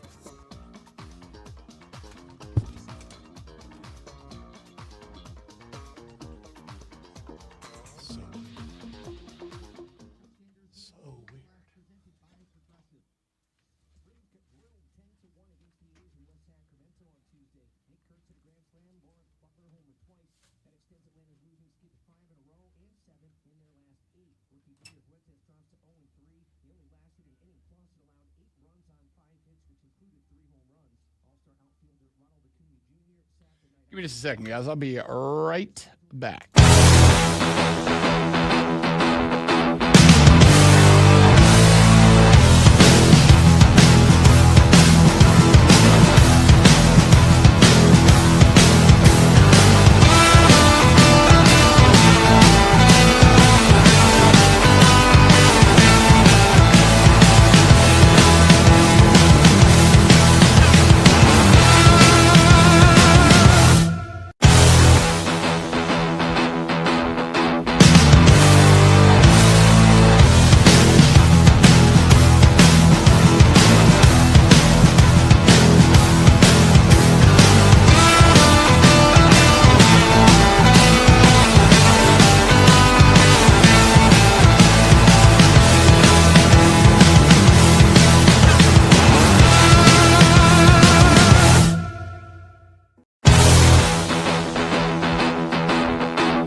The Rob Brown Show back on your radio. It is the Fan Upstate. Welcome back, ladies and gentlemen. Rob Brown, the great one, Lonzo, and you. 844-326-3663 is the number to the Hub City Spartan Burger text line. That is also the number to call in and be a part of the radio broadcast if you wish to do so. 844-FANFONE.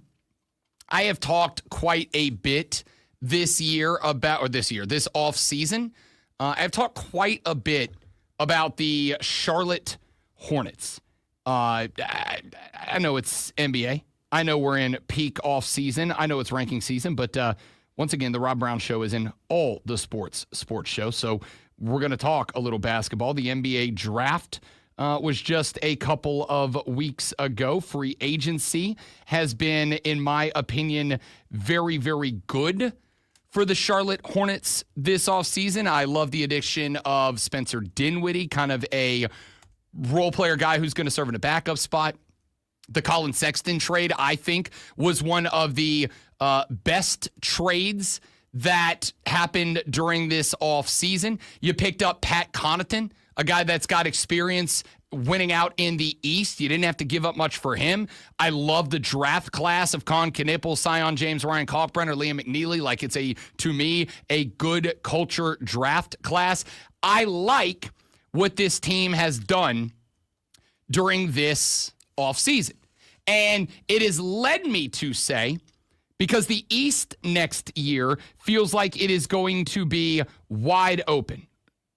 And part of that is just a series of unfortunate events for the top runners. Tyrese Halliburton, we now know, confirmed out for all of next season. Jason Tatum of the Boston Celtics. I do not recall Boston saying he is definitely out for all of next season, but if he is able to come back with that popped Achilles, it would likely be either very late in the season or maybe exclusively for the playoffs. But remember, Boston's made some moves. Drew Holiday, a guy that I think was kind of the glue guy for the Celtics, he is now gone. Kristaps Porzingis, who, missed a lot of time down the stretch because of a mystery illness that still has not been explained. There's no obligation to, but, you'd like to know. Kristaps Porzingis, now an Atlanta Hawk. They got rid of him. And while I do not think, because the more I thought about it, I thought Derek White might be on the chopping block for this team, too, to save up a little money. Derek White's only got like $30 million a year on the remaining years on his contract. And when I'm looking at some of the other guys and some of the deals that they are getting, the more I think about it, the more I'm like, that's actually a pretty team-friendly deal. I'm not talking about the Celtics. You get the point that I'm making here. No Tatum next year, the Celtics are cooked. No Halliburton, the Pacers are cooked. I don't know that the Bucks are going to do anything. They waived Damian Lillard. Of course, Dame had a popped Achilles. He was not going to be available next year for Milwaukee. I already thought they were in trouble. They go get Miles Turner to play the 5, but Miles Turner disappeared in the NBA Finals. Like, I don't trust him as my 5, so I don't think Milwaukee's going to do anything. I've said already, I think this is an interesting year in the NBA's Eastern Conference because I do think that it is next year not just wide open, but I think outside of the Cavaliers, who are pretty much going to be back and healthy, that's a 64-win team this year. The Celtics are done. I understand the Knicks are selling it as, oh, what a guy, he's got a ton of experience, but Mike Brown taking over for Tom Thibodeau, I don't trust him with the Knicks. The Pacers are done. The Bucks are done. I think the floor is open for the Pistons. I think the floor is open for the Magic. I think the floor is open for the Hawks. I think the floor is open for the Hornets, who I put in that rotation. I don't trust the Sixers. I don't trust the Nets. The Wizards just ain't good. I don't trust the Bulls. I don't trust the Heat. Now that, most of their dudes are gone. So I've said a couple of times I think the Hornets are in that mix. The over-under win totals for next year in the NBA have dropped. These numbers are an average of across the sports books, but I'm going to look at DraftKings because that is the one that most everybody seems to be using right now. The Charlotte Hornets over-under win total next year. Now, this is coming off of a year that there was a lot that went wrong with Charlotte. They had a rookie head coach in Charles Lee trying to find his way.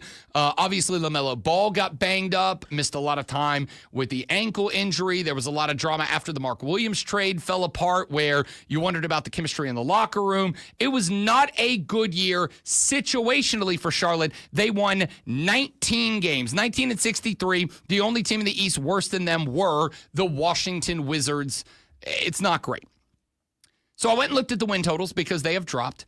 Charlotte's win total over under next year is only at 25.5. And if you're into the gambling world, it is an even money bet for the over, minus 120 to the under. That negative juice, the even money bet plus 100, means bet 100, win 100. Minus 120 means you have to bet 120 to win 100. So you got to have a bigger bet for the same payout. That means Vegas believes it is more likely that Charlotte goes under the win total than over the win total of 25.5 next year. I'm going to tell you right now, I'm taking that over win total. I don't know the schedule. I haven't seen the schedule. I don't know what primetime games they have. I don't know how many road back-to-backs they have. I don't know how many back then travel to back games they have. They might end up with the most difficult schedule in the NBA next year. I don't know. I also know it doesn't matter. I am taking the over 25.5. There will be some growing pains. We talked about Knipple a lot yesterday. There's going to be some growing pains. What he did at Duke was spectacular, especially when Cooper Flagg went down with the injury to and through the ACC tournament. Knipple was a guy that Duke leaned on last year, and it worked out very well for them. He is also a dude that even when he was stepping in to play the role of Cooper Flagg when Cooper Flagg was available, also a guy that needs some polish. Zion James, kind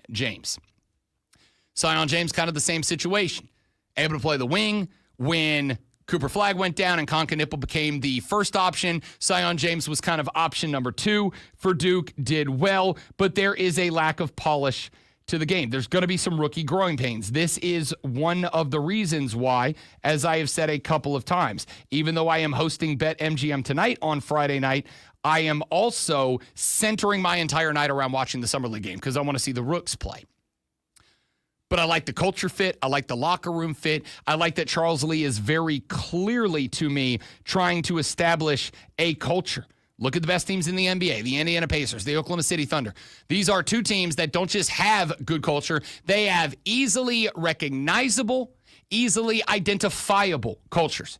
Look at the teams that were the worst teams in the NBA last year. I'm looking at Washington. I'm looking at Utah. I'm looking at the New Orleans Pelicans under Willie Green, the head coach. These are teams that didn't really have an identifiable culture. New Orleans was a team that they had stretches that they looked pretty good, and they were kind of that like fun, good vibes team. Then they had stretches that the dudes on the bench looked like they were miserable. Looked like they could not stand being there. One of the worst teams in the league at 21-61. The Jazz. I don't think the Jazz know who the hell they are right now. Now, granted, the Jazz also had a very interesting offseason. They end up with Ace Bailey. Ace Bailey has looked like an absolute stud during these Summer League games that he's played so far. They might be on the way up. But as far as Charlotte goes, you're asking me to add 6 wins to a night? Yes, they got 6 wins better, without a doubt. And on top of that, playing out of the East, as I have mentioned, Cleveland's going to be good again next year. I don't know how scared of them I am in the playoffs because it seems to be their kryptonite is being in the postseason. But in the regular season, 64 wins. Boston ain't getting to 61 this year.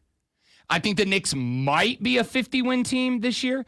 I also would not be shocked because, we talked a little bit about this. Jalen Brunson, their star, who, for the record, I think is a very good basketball player. I actually really enjoy watching Jalen Brunson play.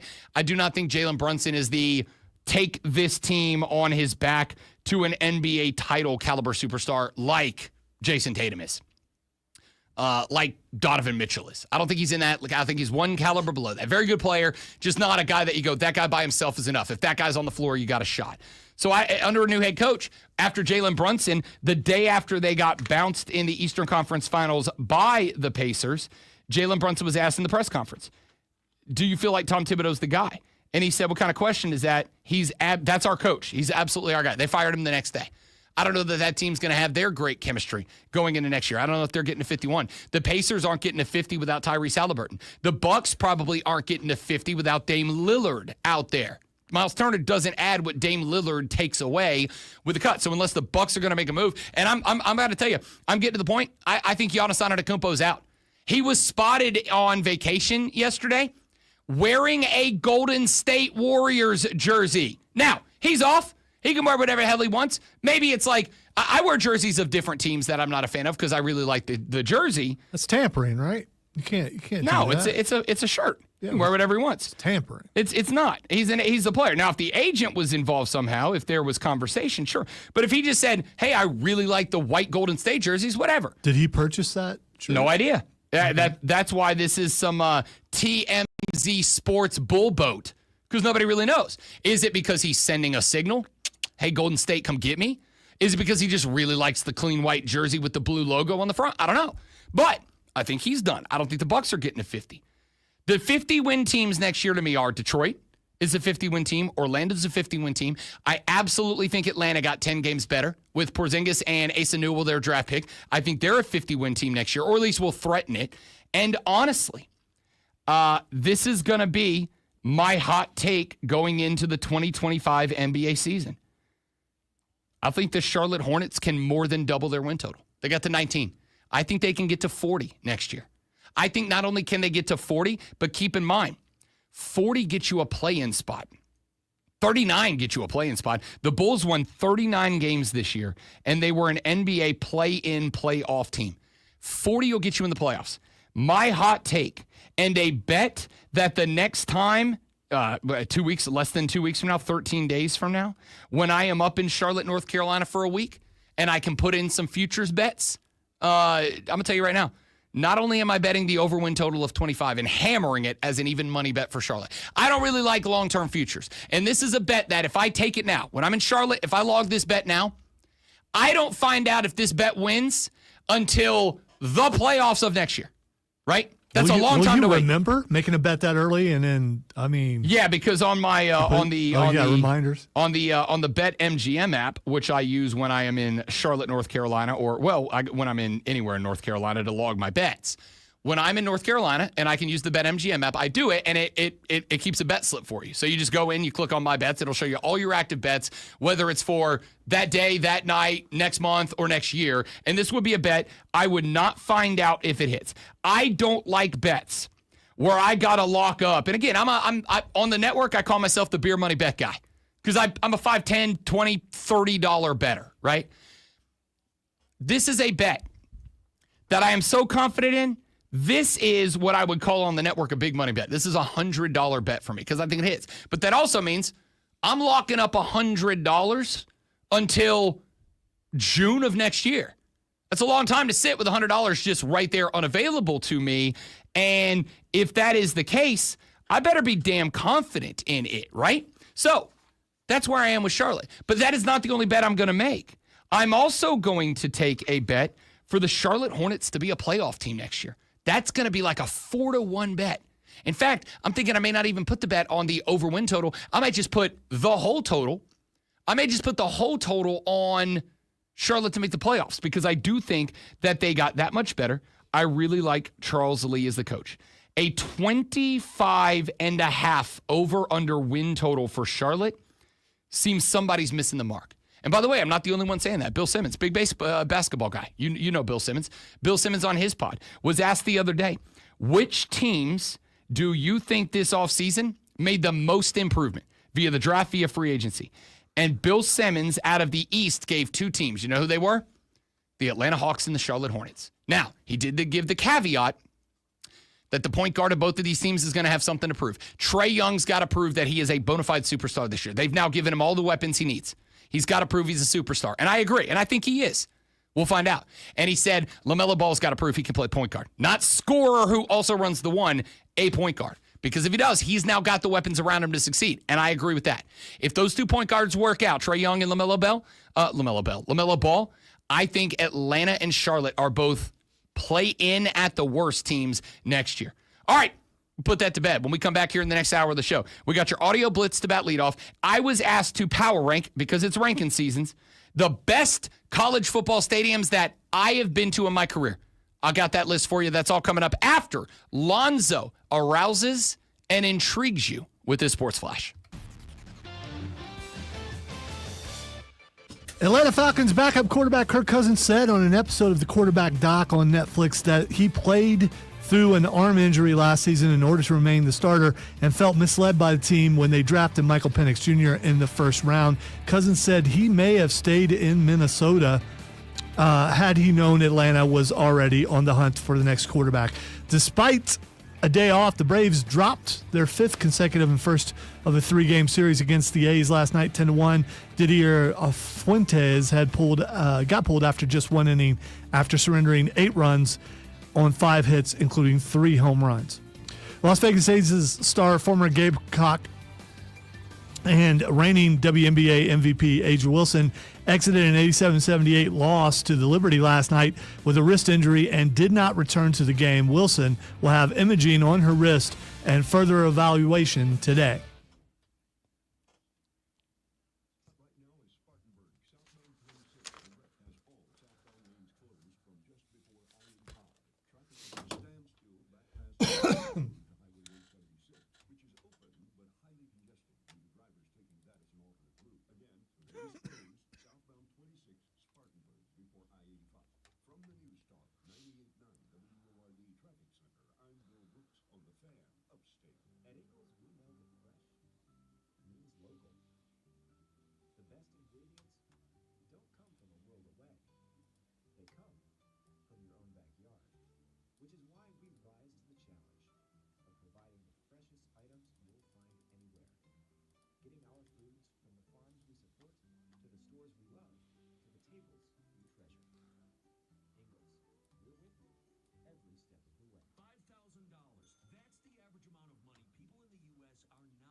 Needs to go back somewhere. That dude, I haven't watched him, but apparently he's not very good.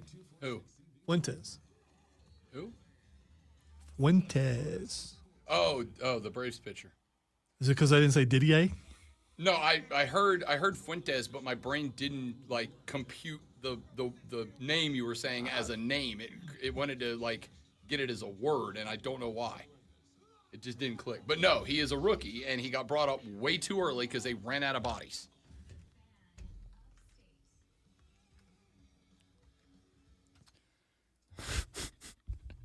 During the break, Nettie Mack is on the stream and said Fuentes needs to go back to T-ball. Now, I want to say, well, I'll tell you what Lonzo said before I get there. Lonzo goes, apparently, that guy's not very good, which is correct. Now, in defense of Didier Fuentes, the rookie pitcher for the Atlanta Braves, who got absolutely shelled last night by the Oakland As. I wasn't going to talk Braves, by the way. I didn't bring this up.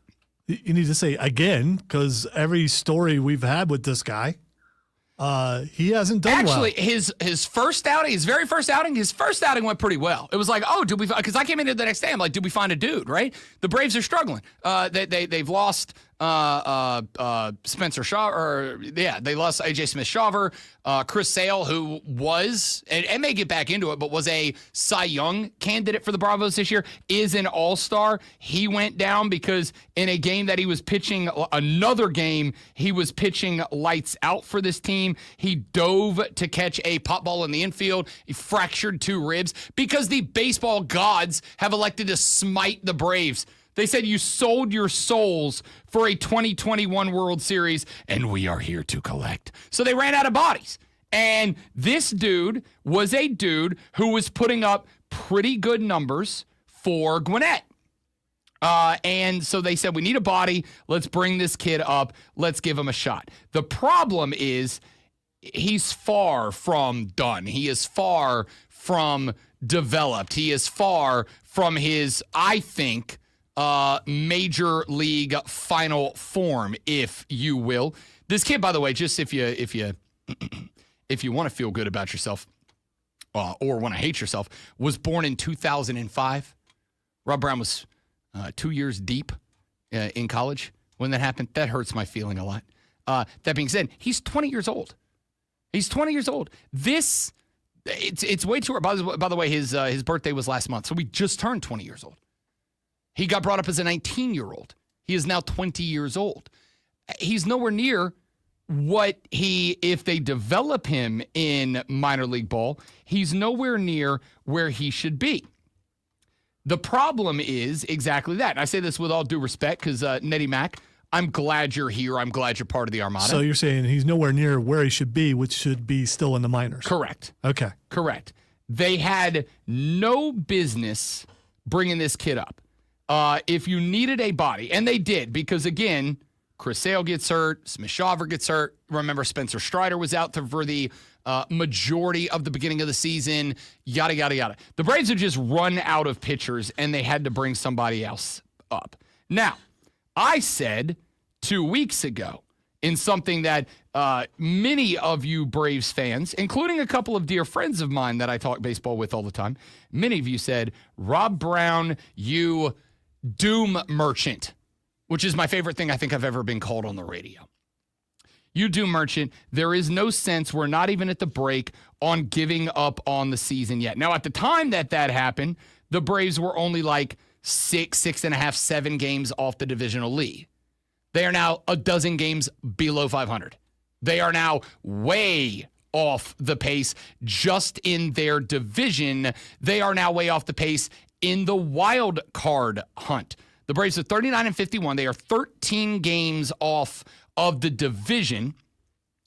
They are a dozen games below 500 at this point. And as it stands, the list of teams that have fewer wins than the Atlanta Braves no longer includes the Miami Marlins. The Marlins are now 3 games above. The Marlins are expected to be trade deadline sellers. They're bad. And they are 3 games above the Braves. The list of teams that have fewer wins than the Atlanta Braves is Washington, Pittsburgh, Colorado, and Chicago. The White Sox, not the Cubs. The Cubs are actually really good this year. The White Sox, the Nats, the Pirates, and the Rockies. The Atlanta Braves are the fourth worst team in baseball as a whole. I said 2 weeks ago, this team needs to be trade deadline sellers. The problem is they don't really have anything to sell. You can sell Chris Sale, but the problem is he's on the 60-day IL now. He is 2 months from returning because the 60-day IL makes him eligible to return in 60 days. You ever fractured a rib? I have. It sucks. It hurts for a very long time. Like it hurts to breathe. It hurts to sleep. It hurts to stand up, sit down, lie down. Like you can't do it. This dude's got to come back and then figure out how to contort his body to be a major league pitcher. The price you would have gotten for Chris Sale if Chris Sale was still pitching at a Cy Young level was probably going to be enough because just about everybody that's not those four teams I mentioned is probably either a trade deadline buyer, which means you'd have a big market for a guy like Chris Sale. Now, knowing he's not available for 2 more months, I think really the only teams that will be interested are like genuine, we know we're a World Series contender teams. Teams like the Dodgers, teams like the Cubs. I don't know if the Mets or Phillies are in that group yet. Teams like the Blue Jays, teams like the Yankees. So the market's probably down a little bit from what it would have been. Outside of that, I don't know who you sell, right? Like the contract on Matt Olson doesn't make him sellable, I don't think. You probably put Sean Murphy on the list. I don't think anybody's going to be interested in Michael Harris II. Like the only big name trade piece that you have is Ronald Acuna Jr. And if you are going to get rid of that guy, you are committing to, in my opinion, a strip it down to the nuts and bolts breakdown and rebuild of this baseball team. Now, I'm not saying that's the worst idea. I'm just saying I don't know if I'm there yet. I am still in the spot where I think management and coaching is the problem. I am at the point where I go, this is one of the most prolific offenses in recent Major League Baseball history. And if that is the case, and they just suddenly this year have downshifted to being a bad offense. After last night's game, they are now -5 in the run-loss differential. To put that into perspective, the Chicago Cubs right now in the National League have a plus 119 run difference. They have scored 119 more runs than they have allowed. The Braves have allowed 5 more than they've scored. The Dodgers plus 67. The Brewers plus 67. The Phillies plus 52. In the AL, the Yankees plus 102. The Detroit Tigers plus 112. You're -5. It's not great. That to me says coaching, management decisions, those are bad. So I'm not down with blow up the team. I do think I am down with go ahead and start working on finding the next group of young guys. Problem is you don't have any pieces to sell. Put that to bed. That's a discussion for towards the end of the month when we get to the trade deadline. Here is the point that I'm making. And I say this again with all due respect to Nettie Mack, who popped in here with the comment, Fuentes needs to go back to T-ball. This isn't on him. You brought up a guy who's not ready. You put a guy on the bump at the major league level who has played a year, not even a year, played 3 months of minor league baseball, and you said, hey, kid, welcome to the bigs. You can do that with Paul Skeens. You can do that with Jacob Mizrowski. You can do that with guys who are very clearly and evidently big league ready. But the overwhelming number of pitchers that are drafted and brought up on Major League Baseball teams, the overwhelming number of them need time to get a Major League Baseball polish applied. And Didier Fuentes did not get that.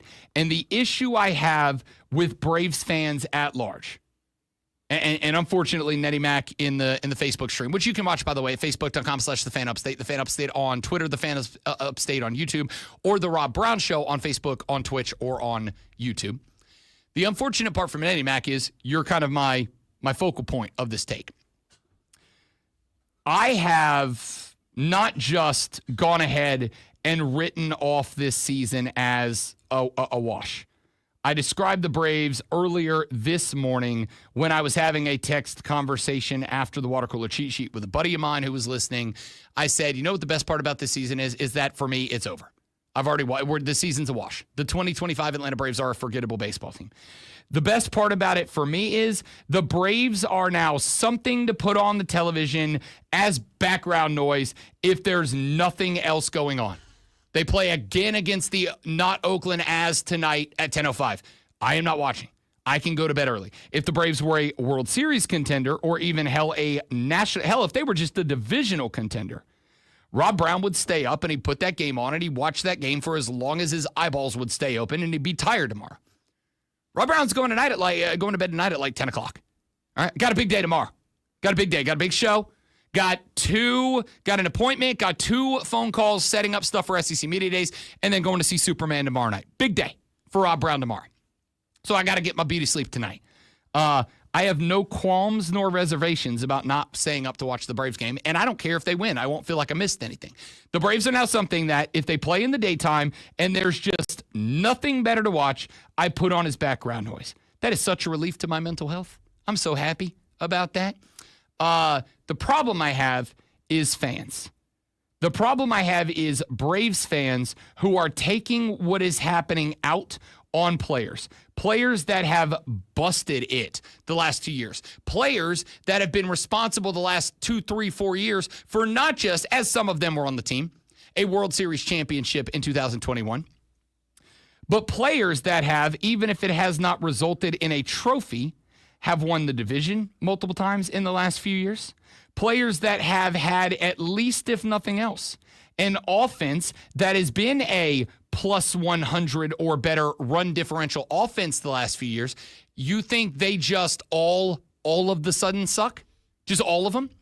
It's a management coaching thing.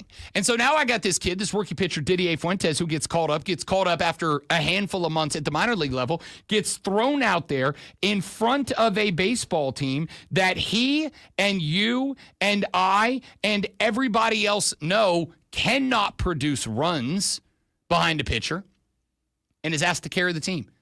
It ain't Didier Fuentes' fault. It's not. No, he's not. He's not good as an MLB pitcher. He's 20 years old. He's in his first year of pro baseball, and he got called up to go be the starting guy for a legacy team in Major League Baseball that he goes into games knowing the pressure is on him. Because if they want to win a game where he's on the hill, he can't give up more than 2 or 3 runs. We went back and counted. The Braves in one-score games are like 2-23. It's embarrassing. Is there a chance they change him to a reliever to see? I mean, it's probably not a good idea, but I mean, because maybe the pressure of being a starter is too much for him. No, I think what you tell him at this point is, and again, this requires the Braves to acknowledge that they've given up on the year, and they don't want to do that. And I understand it. Brian Snitker doesn't want to give up on the year. It's his last year. Alex Anthopoulos doesn't want to give up on the year because of the momentum that he feels this team has built, even if it turns out that maybe he's not GM of the century. Maybe he just got really lucky. And this is okay, but maybe he got really lucky with all those second-half trades that he made in 2021 that built the World Series roster that it would become. But he didn't want to give up on the year. And if your coach and your GM aren't going to give up on the year, the organization's not going to give up on the year. The correct way to handle, the best way to handle this would be send it back down to Gwinnett. Hey, kid, head on back down. We're going to get you a personalized pitching regimen. We're going to get you ready. The next time you get caught up, you're going to be a dog. You're going to be a dude. The second best way to handle this would be able to pull this kid aside in the locker room and say, brother, look, we don't need you. Don't worry about wins and losses. Don't worry. We don't care if you lose games. We don't care if you get shellacked. We want you to go out there and work on your stuff, right? I don't care if it's an obvious breaking ball scenario. I don't care if we know the guy's sitting on the heat. I want you to work on the control of the heat. I don't care if it's an obvious heat situation. We need you working on the control of the breaking ball. I just want you to throw curveballs, and exclusively curveballs this inning. I want you to get, if you need him to eat arms because you need a body, and the Braves need a body. If you need him to eat innings right now, then you pull him aside and you say, we don't care if you get shellacked. Don't worry about any of that. We just want you to work. We just want you to polish. And you do that. The problem is because your GM and your head coach refused to wave the white flag, even though most of us have, they're going to keep sending him out there to keep getting shellacked. And the absolute worst thing about that is if you are sending there without waving the white flag on the season, you are sending him out there with expectations. If you are sending him out there with expectations and he gets shellacked, not only are you not helping him get better, you know what else you're doing? You're destroying whatever confidence he may have built as a 20-year-old man to get to the pro leagues. This is how you ruin a guy long-term. And considering the Braves farm system is remarkably thin because they've tapped it, right? A lot of guys on this team are guys that they acquired and brought up through the farm system. I got no issue with that. Problem is you've tapped it. The farm system is dry. You can't develop the guy if you got to have a body, but if you're just using him as a body but not waving the white flag and saying you're going to destroy the confidence. This is how you take a 20-year-old minor league pitcher who may very well have a future out in front of him. This is how you take that guy and you ruin him before he reaches his final form. And I hate it. It makes me sick. Texter said, Rob, this is Bubba in Forest Hill. Shout out Bubba in Forest Hill. He said, last night stems is Brandon Hyde's fault hire. Oh, Scott. Okay, got. Last night is Brandon Hyde's fault. Hire him back and fire him again. Then fire him and Celino in the trade and trade everyone for bullpen arms. Dude, I'm going to say this, Bubba, and I appreciate the text. Great to have you listening. Welcome to the Armada. Good to have you. I honestly, probably 3 weeks ago, was of the same mindset. Send somebody away and grab a couple of bullpen arms. Here's the problem. You have the greatest bullpen arms in the world. It doesn't matter if you can't score more than one run a game. It doesn't matter if you go out to the Oakland As and take on that very mid-baseball team in their Little League stadium, and the best you get is an Eli White home run and nothing else. Have the greatest closer in the world. What are you going to win? You're going to lose that game. Instead of losing 10-1, you're going to lose that game 2-1, 3-1. It doesn't matter anymore. That's my point here. Unless the bats wake up, which we are now 80-plus games deep in the season. If you are still optimistically waiting for the bats to wake up, you're probably the type of guy that thinks the stripper really likes you. You're an eternal optimist. It ain't the case, bro. We are 80-plus games deep. The team has told you who they are. They're a bad team with bad coaching who can't hit the baseball. And if that's the case, why waste the resources you have to go get bullpen arms to come in and just lose the games by a little less? It doesn't make sense. All right, I wasn't going to talk Braves anymore, but Nettie Mac and Lonzo brought it up. Listen, stop it, people. I was having a conversation, on the stream. You didn't have to bring it onto the air. I want you all to know I'm going to gaslight you right now. That was your fault, listeners. I was done with the Braves today. That was your fault. All right, when we come back, Audio Blitz, some of the best audio we picked up over the 24 hours since we did it last. I've got some good stuff for you next on the Rob Brown Show in the Fan Upstate. All right, guys, stay right there. I got to step away to edit one more soundbite. We'll be right back. Don't go nowhere.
Thank you for adding the apostrophe there, Spike. That's excellent grammatical correction. You have my applause.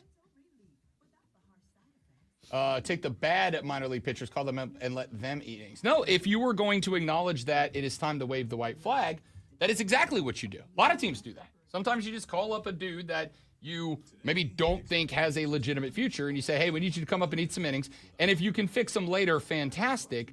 But what you don't want to do is wear out arms that are assets in your starting rotation if you think you maybe compete next year instead. I don't want to go out there and have a dude throw 125 innings this year and wear tread off the tire in a year that is non-competitive. And you are non-competitive this year. So call up dudes that you have no future with. And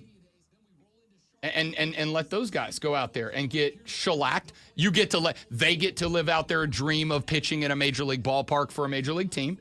You got absolutely smoked, and who cares? You're not hurt by it. That's exactly the way that you handle that. But I'm just an idiot with a microphone. What the hell do I know?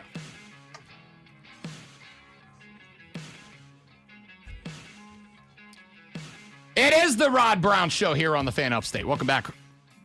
Rod Brown, that's me. The Great Malonzo, that's he. We are glad to have you along with us for the ride every single weekday morning from 6 until 10 a.m. here on the Fan Upstate. Let's get to the Audio Blitz. I got some stuff to get to on the show today. Some of it interesting, some of it maybe not. I'll start with this one, mainly because I think it'll make Lonzo laugh a little bit. It is no secret around the Radio Ranch, sometimes to my great detriment, that I do not like being jump scared. I think jump scares in movies are a cheap pop. I think people who jump scare me are bad people, and I hate them. I hate it. I despise it. Not everybody does it on purpose, but it does happen. For those of you who think I have no restraint, it's been how long have we shared an office, and I have never jump scared you on purpose. Correct. And it is genuinely appreciated. And it's very difficult for me. Because the day it does happen on purpose, a war begins. Yeah, but there are that days may never end. There are days you probably deserve it, and I still hold back. And it's appreciated. Yeah. Because even if it was the most deserved jump scare of all time, a war would start from which there would be no escape. It would be the 100 Years War Volume 2. And I would win because you're more shaken by jump scares than I am. So, although I might just have a heart attack and die, and then you'd have that on your conscience. Dramatic, but I like it. A baseball game down in Jacksonville, Florida. The Jacksonville minor league baseball team is the Jacksonville Jumbo Shrimp. They were playing a minor league baseball game yesterday, and this happened. So he's on third with nobody out. 1-1 the count on Paulie. A huge crash of lightning as Contreras kicked. And it's a balk. Wow. They're going to call that a balk, and everybody jumped. Mother Nature gives Jacksonville a run. It's 2-1, and Norfolk is arguing the call, but I don't know how you could argue that. Unfortunately, It's unfortunate timing. I don't think I've ever seen that before. wow. I mean, that was a humongous roll of thunder, as if Zeus was throwing a thunderbolt in the vicinity of this ballpark, and the entire ballpark jumped up. In fact, some fans are not even waiting. They're going to go for cover right now, even though it's not raining. So, Look, I understand why Tim Fedorovich is upset. Unfortunately, it is a rule. It is a balk. yeah, My man's setting up to throw a pitch. He gets set. He goes with the leg kick. Bow! Thunderbolt rolls through. It's actually thunder wave, lightning bolt, because it is a sound. Therefore, it is a sound Thank wave, you lightning bolt. for that. Yeah. You know, Jerry Seinfeld Jr. on the call there. Oh, hang on. I'm coming back to that in a minute. So he goes to throw the pitch. Thunderbolt rolls through the stadium, and it is like, you heard it. It is loud. The pitcher jumps. He gets jump scared, and it's a balk. They give the run. There's a runner on third. They give the run to Jacksonville in that spot. The pitcher for Norfolk is like, no, dude, like that can't be a balk. It's lightning. And it was like, here, like here. It was like on us. It was like here. And they went, we're sorry, dude, like bad timing, but that's a balk given third. I'm just going to say, since the golfer a couple of months ago that said I do 3 Red Bulls in the morning and then Tylenol PM to balance it out on the backside, this may be. Like, there's a running competition about the most relatable athlete to me. This guy takes the cake now. Like, this might be the one. Dude got jumped off the bump in the middle of his kick and fire, and it ended up costing his team a run. I get it. The most unshakable player in the history of mankind would have jumped at that. Yes. As loud as that was. Yes. I am not scared of lightning and thunder. In fact, I enjoy a good thunderstorm. But every now and then one cracks in the neighborhood that even I'm like, go! Okay, that was cool. That was fun. That was awesome. That dude happened in the middle of his pitch and fire. That's unbelievable. Now, I bring that up because, and part of the reason I said that it is thunder shock or thunder wave because it's a sound wave, not a thing, versus lightning, which is actually a thing. So now, thunderstruck is in everyone's head. Is because any of you who have listened to the show for any length of time know that Lonzo and I regularly, as does Captain America Chris Evans down the hall, get into discussions about semantics, about the definitions of words and when they are used literally, metaphorically, when we accept a secondary definition, blah, blah, blah. I'm a big words guy. Yeah, we had one of those yesterday. It was interesting. We have one of those like every day. It's part of the fun. Well, I'd like to take you back to a clip that I have never heard before, though it is old. It dates back to the 2020 NFL season, the COVID year, when they were playing NFL games inside of empty stadiums. And just to prove, for those of you that say, oh, you guys are annoying with the semantics arguments, it's not just us. Here is a mic'd up sideline conversation between then Houston Texans teammates J.J. Watt and Brandon Dunn. This is weird. This whole game? Dead silence? No, just dead silence. You can hear the blimp. That's how quiet it is. Hear that? Good now. That's crazy. It sounds like somebody's flying over. Yeah. That's what it's doing. I mean, like, it's hovering right now. If you want to keep it technical, it's just chilling up there. It is flying overhead. It's hovering over top. It's not flying. Oh, it's not flying? So that thing up in the air is not flying? It's a form of flying. It's hovering. Okay?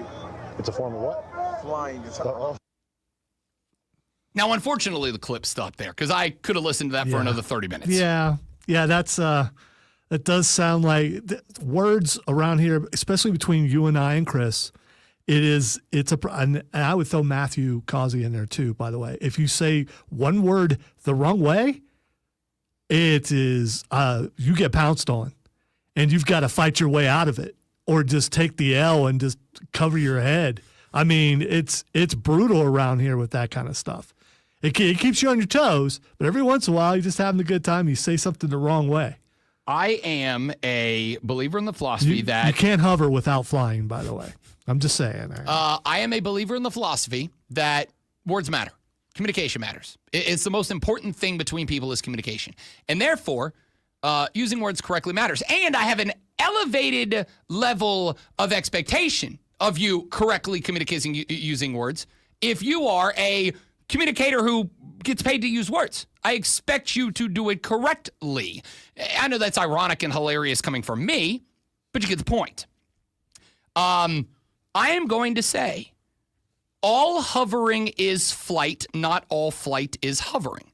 Right. I'm going to say J.J. Watt is correct in this discussion. And I also want you to know, I put as much time into making sure that I had the semantics of this debate correct as I did anything else we're going to talk about on the radio show today. I don't know if you were expecting me to agree or disagree, but I definitely agree with you. I wasn't expecting you to disagree or agree. I was just expecting... I think that's just logic. But, I sat last night when this clip came across my attention, and I played it, and I went, all right, it's really funny because it is not just two football players, two badass football players, like two dudes having an argument on the sideline that sounds like arguments that Lonzo and I have every single day. And as I played it, and then I played it again. And then it got to the point where I'm like, I'm actually really interested in the debate. So then I started playing it, like actually thinking about it. And then I walked from the brocade to the living room and I played it for the wife. And I'm like, where do you land on this? And she's like, I land on you going back to your room. What are you doing here? And it was fair. But like, I think Well, I landed that on. was a smart move on her part. She didn't want to engage. Oh, it was absolutely the right Yeah, part. once you get in there, you got to go with it. Because at that point, I had made up my mind that J.J. Watt is correct. All hovering is flight, not all flight is hovering.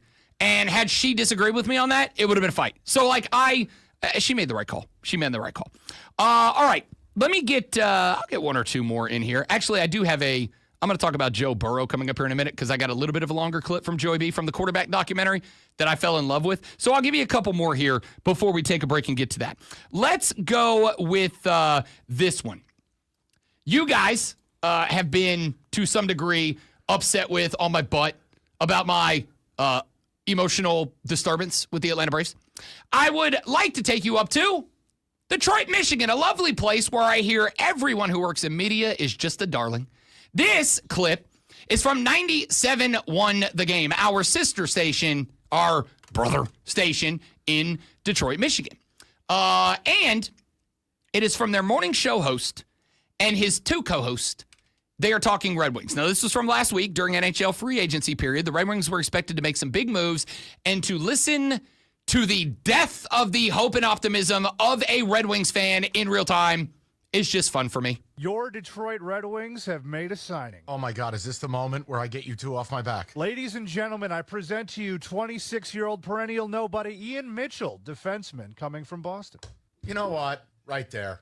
Okay? Go to hell. Kenny, let's break down Ian Mitchell. No, let's not. I literally had to Google him. That's Ian how little I Mitchell's know. family about this doesn't guy. know he's in the NHL. Are you serious? And you know I'm hanging by a thread over here. I'm trying to stay positive. I had a bot as the first caller of the day who was like, no, it's a long process. We don't need free agency. Of course, that guy hung up. And then David's telling me, yeah, people are basically like, I hate this team and I'm apathetic now. Why even sign that human being? You just haven't reached acceptance phase like me and Rico have. Are we more excited about Ian Mitchell or Karis LeVert? 248. Honestly? Push. All right, David Ticket Text. What are they saying? I have a 1-year-old, and I am currently thinking that the Wings' next run of the Cup will be when she graduates high school. I am done with this team. What logo would you like at mid-center ice? Here's where I'm at. Make the playoffs this year or fire Eiserman.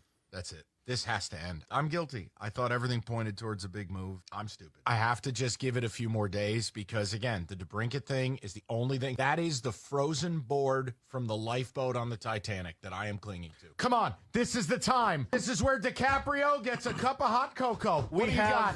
Not one, but two Red Wings signings. Come on. We have Buffalo Sabres nobody Jacob Bernard Docker. Never heard of him until I saw the Red Wings post. And we have washed-up NHL veteran James Van Riemsdyk, 1 year, $1 million. The guy who was with the Flyers for 30 years? Yes. Didn't he play with the Broad Street Bullies? Get hyped. Okay.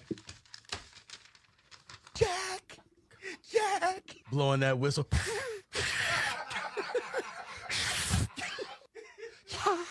When will you break? When will you break? Let me tell you why that is amazing to me. First of all, I've learned something that maybe I didn't know, that you can actually have fun on a morning radio show in sports. Imagine that on a really big station in Detroit. We should try to be like them. That's what we should do. The reason I like that clip is multifold. Number one, because for about 6 weeks there, I felt exactly as that guy felt. I felt about the Braves the way that guy felt about the Red Wings. Just like I'm hanging on a thread here. Like I'm looking for anything. And the Red Wings are signing a bunch of absolute nobodies at a point where the fans all thought, hey, we're on the way up. We're trending up. We're going to do well. We're going to get some dudes. They got no dudes. And the second best part of that is the fact that Homeboy's two co-hosts, both of whom acknowledge in that clip, we've given up. We don't care anymore. Both of them were like, yeah, we're going to make it worse for you. If you're still hanging in there, if you still have hope, you still have optimism, we are going to dunk on you like Jordan in 95 and never let up. My dude's saying, this is like me clinging to the door after the Titanic in the movie. And then my man ended the clip with going, Jack, I'll never let go, Jack.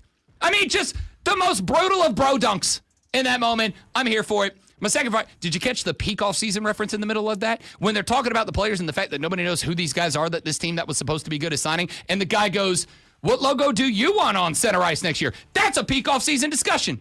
That's when you go, nothing's happening. There's nothing to talk about. What are we going to talk about? Oh, what logo do you think the Red Wings should put at center ice next year? That's peak off season. These boys just went through the entire roller coaster of emotions. Optimism, hope, the build-up, the letdown, and the absolute emotional dunk when we come back. Joe Burrow is already one of my favorite quarterbacks in the NFL. I already love this guy. Well, Quarterback Season 2, the documentary run by Peyton Manning on Netflix, dropped yesterday, and Joey B went from one of my favorite quarterbacks to maybe my favorite quarterback in the National Football League, and you'll find out why next on the Rob Brown Show in the Fan Upstate.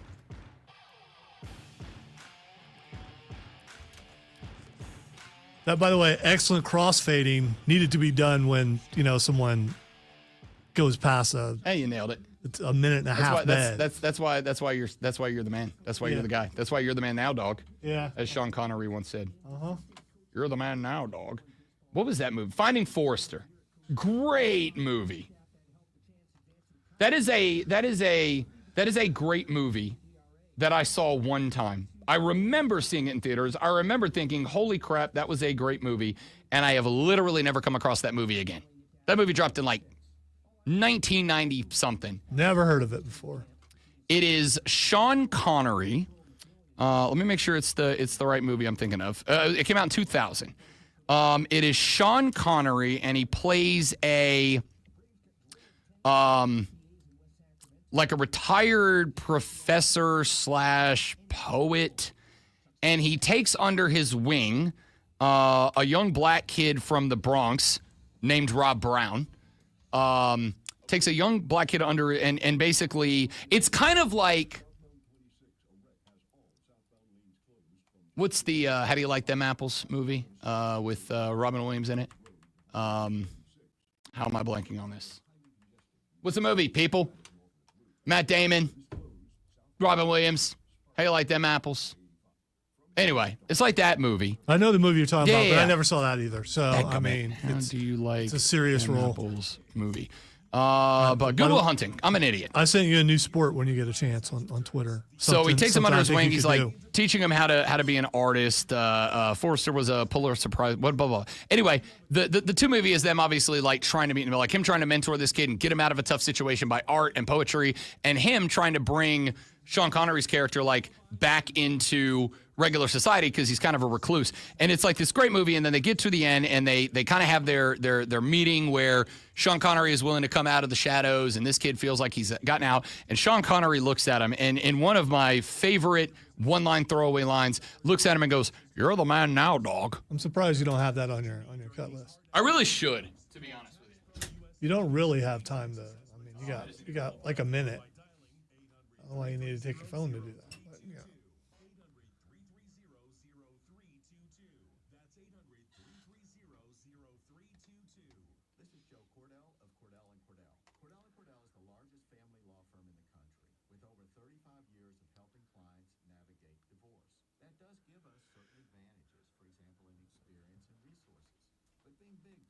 You should look at the thing. I want to see the look on your face.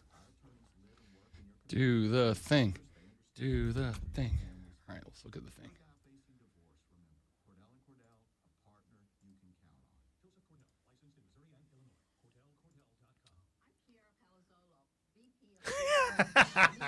Yeah, that's what I thought.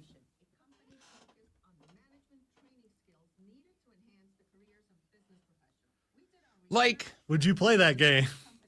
You have to be really close with some people underneath. I feel like this would be... All right, so Alonzo sent me a tweet with a thing called Mouthball, and it is a soccer field, like a table painted like a soccer field, with holes punched in it, and you stick your head up through it, and everybody's wearing one of two colors bandana to represent the team, and they put a little foam ball in the middle, and you blow the ball around the table, but it's soccer, right? So you blow it under goal to score. This would be, I think, something that I think would be incredible to do at a house party with a bunch of drunk dudes. I think it'd be the funniest thing in the world. And something that if I was stone cold sober in the middle of the day and I went to a bar and they had this, I'd be like, I'm never coming back to this bar. I do agree, and I also agree with the person who come in and said, don't brush your teeth on that day. That might be what turns me off, is the first dude that blows hot air in my face and it smells like rotten cabbage. I'm fighting that guy under the table. Like a water polo. Yeah, that's the other thing. There's probably a bunch of elbows and stuff going on underneath there. I mean, how did they convince those guys to do that? And why in the world did that show up on my feed? It is a sport, I suppose. Anything's a sport if you try hard enough. Including turning your mic on and off.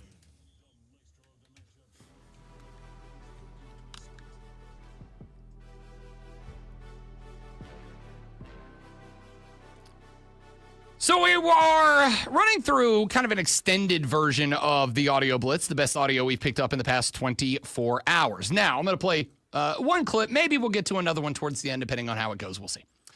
The quarterback documentary on Netflix. It is run by Peyton Manning's production company, and it follows a number of NFL quarterbacks. There were some in season 1. There's a few different characters in season 2. And there are some really interesting stories that are coming out of this documentary. 2 of them about Kirk Cousins. Remember, at the end of the year, Kirk Cousins is effectively replaced as the starter by Michael Penix Jr. The Falcons say he is going to be our QB1 next year, despite the fact that Kirk Cousins is still under contract with Atlanta for like a lot of money. He's going to be the most highly paid backup quarterback maybe ever in the NFL. And there was a question because it was revealed at the end of the year that Kirk Cousins had a shoulder and wrist injury, yet he was not reported on the injury reports down the stretch. And I said, this is a problem for Atlanta because one of 2 things must be true. Either A, Kirk Cousins knew he was injured and he hid that injury from the Falcons, in which case it kind of makes Kirk Cousins look like a guy who feels like him being on the field is more important than the team having the best opportunity to win. Because if he can't throw a football, which he clearly couldn't in the back half of the season. So wait. You're criticizing him looking out for him. So you're saying anybody who ever has any injury or nick or little bruise or little stub should immediately go, hey, I'm injured. I'm out. Lonzo, if a quarterback can't throw the ball, is he a good quarterback? That's not a hard question to answer. Here's the thing. If you're a good coach, you notice they can't throw the ball and you set them on the bench.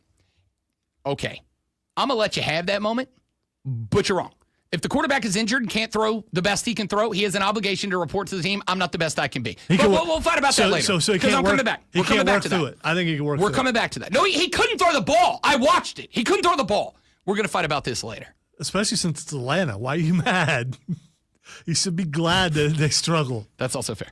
So Kirk Cousins revealed in the documentary he was injured, and he knew he was injured, and he hid it from the team so that he didn't lose his QB1 spot. We're going to talk about that later. He also revealed that part of the reason why was he felt misled and let down by Atlanta because they drafted Michael Penix Jr. In fact, he said, had I known that they were going to draft a quarterback next year, I would have re-signed with Minnesota. I wouldn't have come here.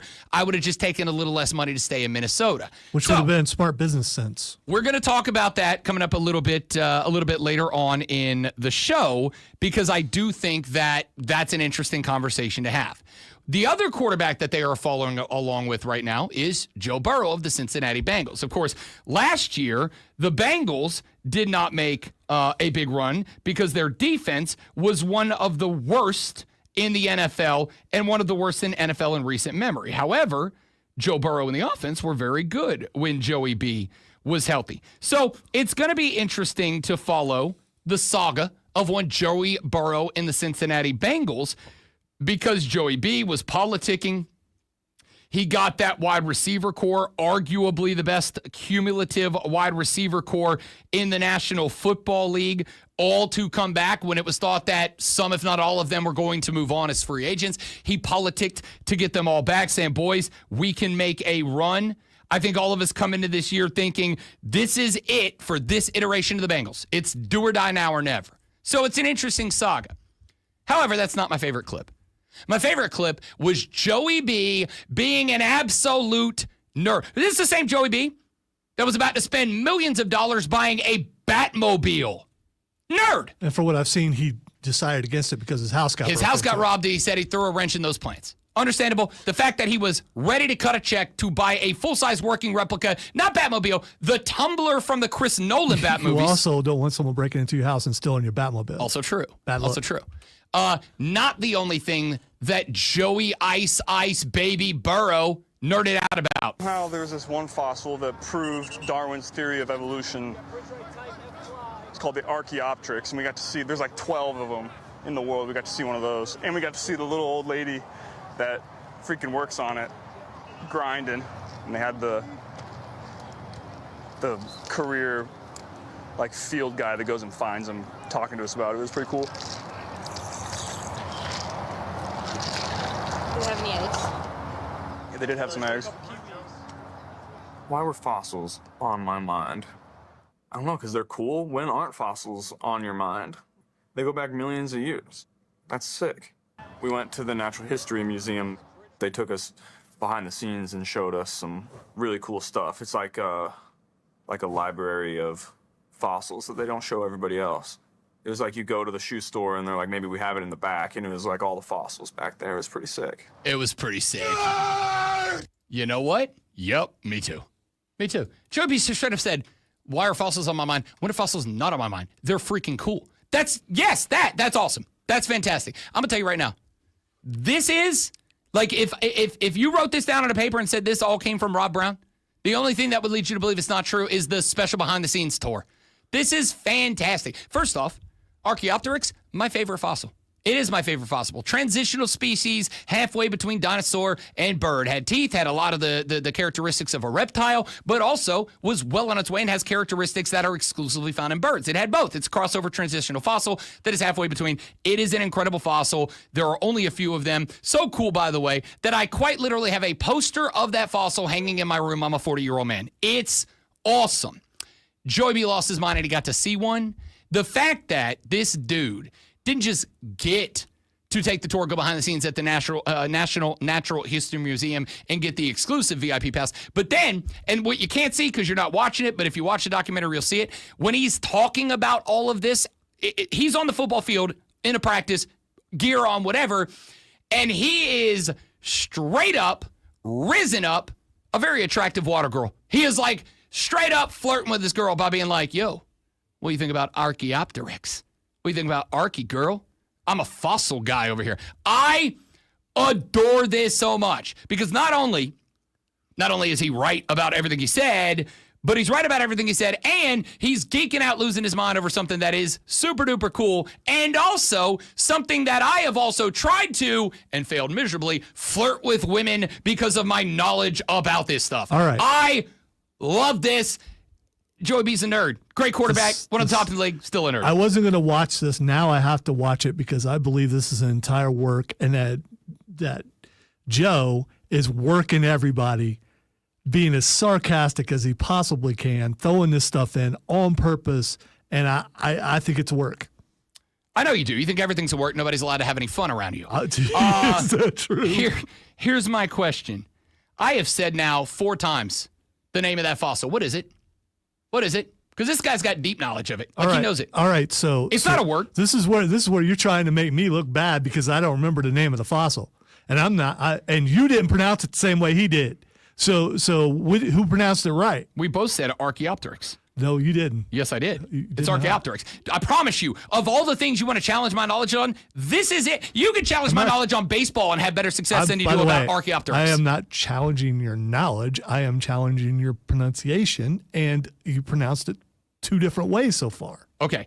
Archaeopteryx, which is my favorite fossil. It does sound made up. It very much sounds made up. It sounds like 2 words combined, and it's 2 Latin words combined. Well, it sounds. For sure. It's Archaeopteryx bird dinosaur combination. It sounds like it's from In Living Color. What the Archaeopteryx is, the dude that was in jail, and he was just saying a bunch of words. In Living Color a little bit before my time. I know it. I know what it is. Wow. It's a little bit before my time. Wow. So okay, fine. I'll shut up. I don't know it well enough to like get the references. I know Fireman Bill or Fire Marshal Bill, and that's about the extent of it. Okay, fine. So my 2 favorite fossils are Archaeopteryx and Tiktaalik. Those are my 2 favorite fossils of all time. Tiktaalik. Tiktaalik's the best. That's not a real thing. Absolutely, it is. Google it. It's one of my favorite. It is the first recorded in the fossil index. It is the first recorded true amphibian halfway between aquatic reptiles and land. If I look reptiles. up Tiktaalik, I'm just going to get a bunch of TikTok stuff. That's just what Tiktaallik. Tiktaalik. It's one of my favorites. So I'm a big nerd. Shut up.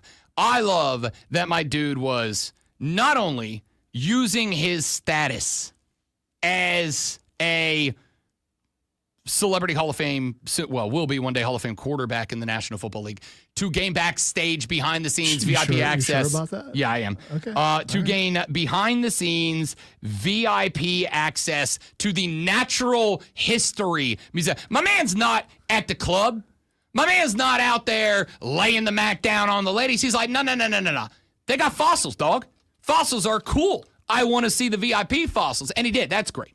Then, not only does he show up to practice, still buzzing about them, but then he starts deciding to lay the Riz down on the water girl by going off on his knowledge of them and dropping the, they give me VIP access to the special fossil room, to the fossil room that not just everybody gets to go in. Hey, girl, will you say you, me, Saturday night, Natural History Museum? All right. So I Googled Joe Burrow's science interests, and other people had Googled it because I didn't get to type. You know how you start typing something? And yeah, the old auto finish. Yeah. So Joe Burrow's science interests primarily focus on physics, particularly relativity, quantum mechanics, black holes, and wormholes. He enjoys listening to podcasts and watching YouTube videos on these topics. He also mentioned an interest on The Origin of Time by Thomas Hertog. Me too! Although he admits it's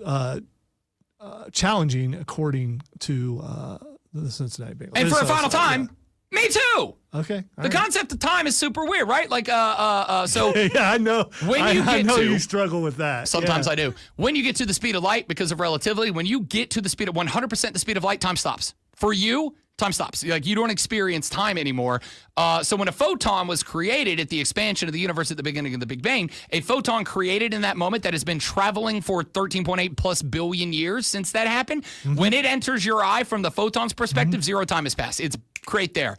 Whereas for us, You believe it's been all bouncing- that, but aliens and ghosts don't exist. Correct. You know why? Because we have a lot of supporting evidence for that to be a true thing. When's right? the last time you went to speed of light to prove that theory? You don't need to do a thing to know that that's how the thing operates. That's, again, what empirical evidence is for. This is why me and Joey B are science dudes, all right? Because we like that kind of stuff. Joe Burrow is now, and I'm going to say as of this day, I think Joey B is my favorite non-Saints quarterback of all time. Because not only is he a elite quarterback, a top-notch quarterback, one of the best, I would say, 4 quarterbacks in the National Football League actively, and that includes Josh Allen, Lamar Jackson, and Patrick Mahomes, a pretty extensive list of dudes at that position.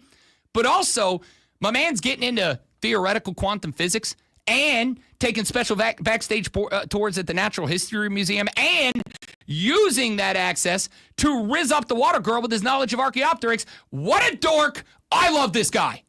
This is my favorite guy now. I love this guy. I also do love Lonzo, even when he tries to get up under my skin a little bit. He won't do that for the next 60 seconds, though, because it's time for the sports flash. By the way, Joe Burrow from Ohio, I recognize the trolling. Despite a day off, the Braves dropped their 5th consecutive, and speaking of trolling, and first of a 3-game series against, they're coming back, Rob, the A's last night, 10-1. Didier Fuentes was pulled after just 1 inning after surrendering 8 runs on 5 hits, including 3 home runs. The series resumes tonight at 10:05. Brewers rookie Jacob Mizrachi faced his toughest start against the Dodgers yesterday. Shohei Ohtani homered in the leadoff at bat, but Mizrachi struck out the next 8 batters and recorded a dozen Ks in a 3-1 victory. He now has a record of 4-1 with 2.81 ERA and has given up just 12 hits in 25 2/3 innings. Las Vegas Aces star, former Gamecock and reigning WNBA MVP Asia Wilson exited an 87-78 loss to the Liberty last night with a wrist injury and did not return to the game. Wilson will have imaging on her wrist and further evaluation today.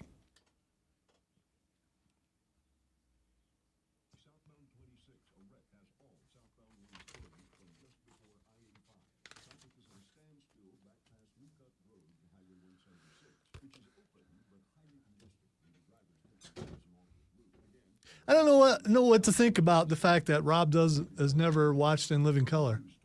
It's weird. Especially since you'll go back and watch reruns of things. Why not watch? Okay.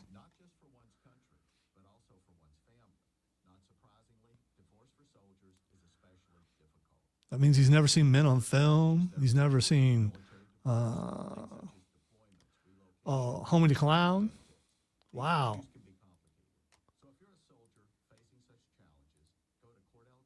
The Fly Girls. You know, where Ginny on the Block got her start. That was her block.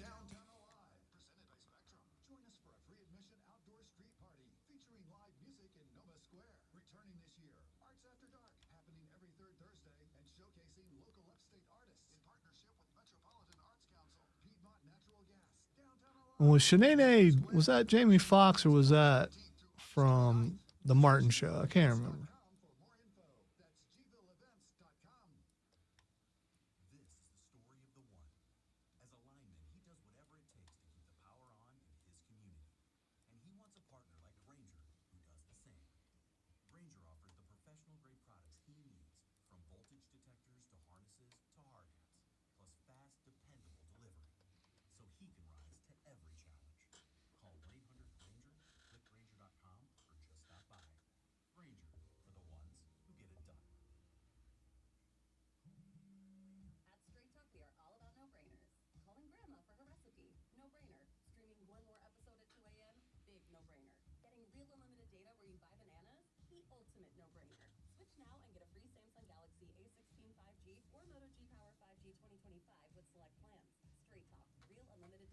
Have you seen the golf course fight video yet? It keeps popping up, but I never get to the actual fight because then there's this show thing going on. So I keep looking away from it. So the backup story of that is that there's a regular dude out there golfing, and he like hits into the group ahead of him, and they get into a shouting match, and then he starts a fight with this other guy in the other golf group. Well, the dude he starts a fight with turns out to be an ex-NHL player whose career consisted entirely of just being a goon. Just go out there, and whoever's chipping away at our superstar, go out there, get in a fight with that guy, beat him up, come back to the bench. That dude started a fight with a random guy on the golf course thinking, I'm going to win a fight, and ended up fighting a guy who spent like 16 years in the NHL doing nothing but kicking other people's asses for a living. Whoops. Is that the biggest whoops moment of that dude's lifetime? It's gotta be, right? Well, let's hope so, because if it's not. Seriously.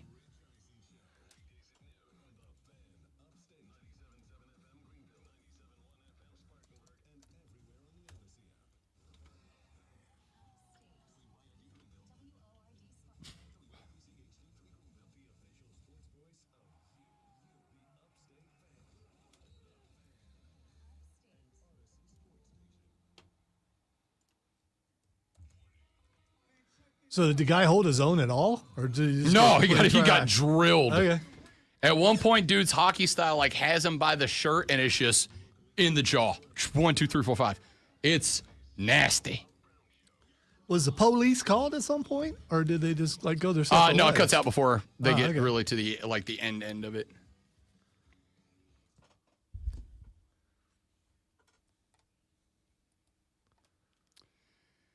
The Rob Brown Show is back on your radio. It is the Fan Upstate. Rob Brown, the great one Lonzo, and you. The four most electrifying hours in sports talk entertainment you're going to find anywhere on the radio from 6 till 10 a.m. on weekdays mornings. Great to have you. Let's rock and roll through the end of the show. So, it is Rankin season. It is hashtag peak off season. This is the point in time where there's just not a lot happening. We got a little bit of recruiting news as we come to the end of the recruiting cycle. Again, like, it's important. I will bring up the highlights. I don't dive super deep into it. I will tell you what the 2025 recruiting class shapes up to be in 2026, like at the end of 2026. When these guys are a year and a half deep, you know, there'll be some freshmen that step up and make some noise, but the class as a whole, I don't think you can evaluate until at least 2 seasons have passed. We'll get the highlights, whatever, that's fine. We had the SEC, ACC, Big Ten, Big 12 spring meetings, a month and a half ago. Most of the news that came out of that has been discussed ad nauseum. We do have SEC and ACC media days going on the next couple of weeks. In fact, next Monday, the show will emanate live from the College Football Hall of Fame live in Atlanta, Georgia at SEC Media Days. The week after that, Tuesday, Wednesday, Thursday, the show will emanate live from Charlotte, North Carolina, home of the ACC Media Days. And then, as Lonzo loves to say, that'll be football season. We will be in it because people will be saying things that are newsworthy. We will have fresh, hot, piping takes for you when that gets here. But the last 2-3 weeks, up through the end of this week, it's hashtag peak off season. It's what logo do you want at the 50 season? It's who has the best helmet in college football season. It's what is the best home field advantage? Who has the best fight song? It's that season in college football.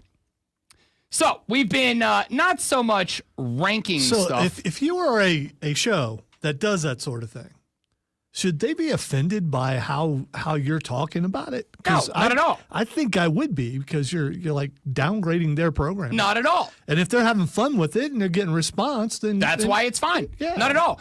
It is just you know what this is? This is I like brats more than barbecue. I like barbecue more than brats. All right, that's your thing. I got my thing.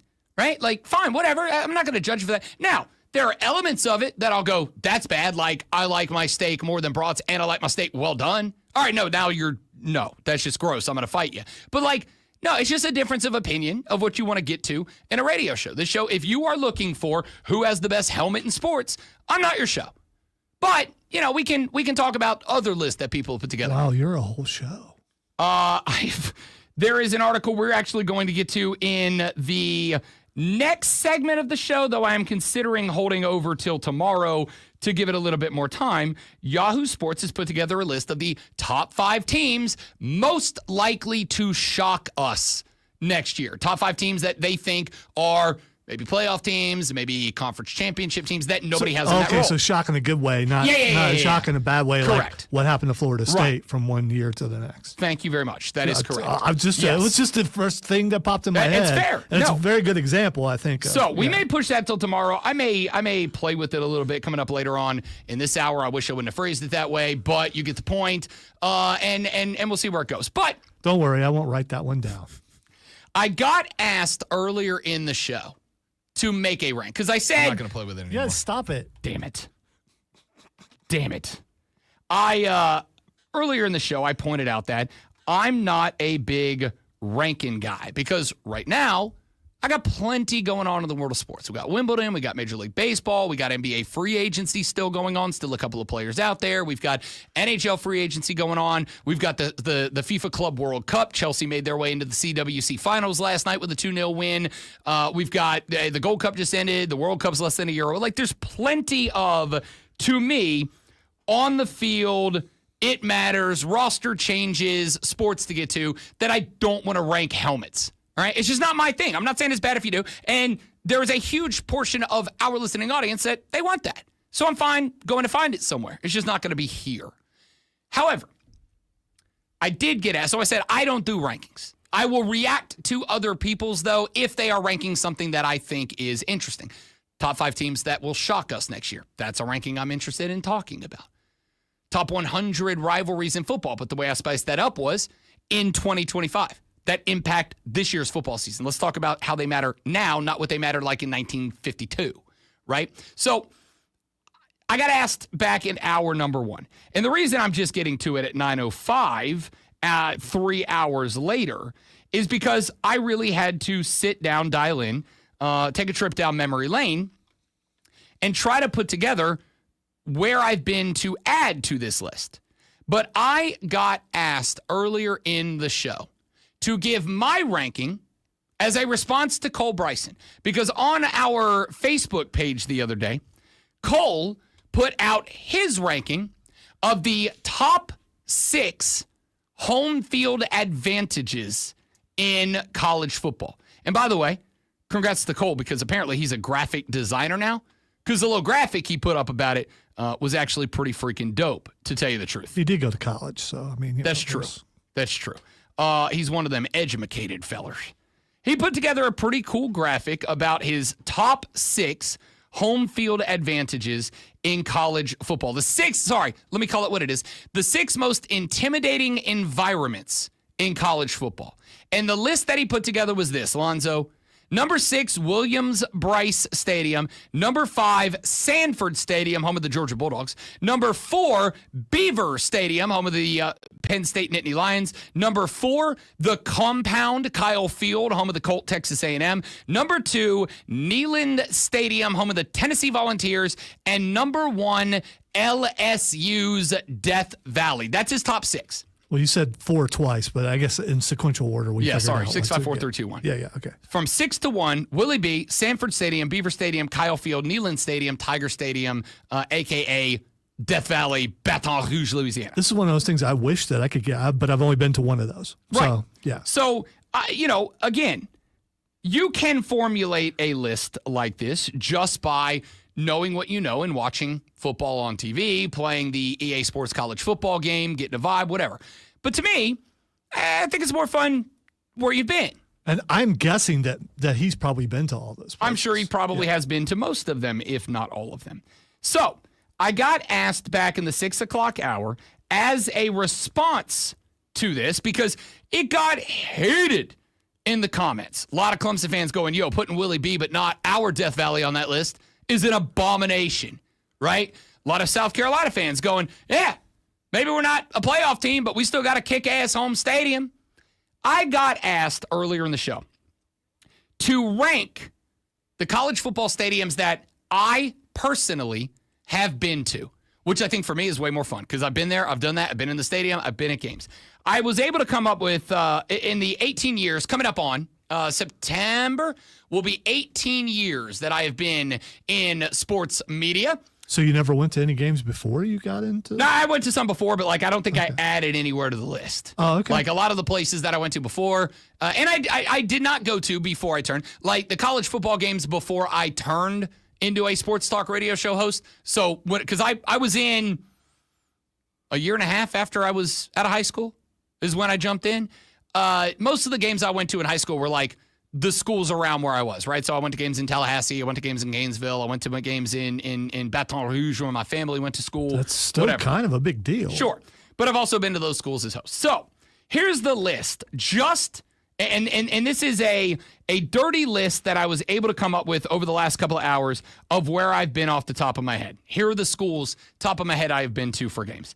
Notre Dame, Florida State, University of Florida, Miami at the Old Orange Bowl, LSU, Alabama, Auburn, Mississippi State, Ole Miss, the University of West Florida, the University of Central Florida, the University of South Florida, Clemson, South Carolina, Georgia Tech. Those are the schools off the top of my head that I remember going to. And I would go so far as to say, obviously, if I'm putting together a top 10 list or a top 5 list, if I don't recall that I've been to your school, it probably didn't register enough with me to say it's going to make the top 10. Or he was there, but he has no idea what happened in the game because he was enjoying himself. That is also a very strong, much like the drinks, possibility. It is absolutely a possibility. I don't think it's the case because I would think even if I don't remember the experience, I would remember that I went. But that's the list. Bro, you know what you did last night? Far as I can remember, that's the list. So now I wrote the list down, but I'm going to, as they stick out to me here, I'm going to give you my rankings top of my head, top 10 list. And I'm going to start at number 1. The number 1 team, the number 1 stadium that I've been to is Death Valley, is Baton Rouge, Louisiana.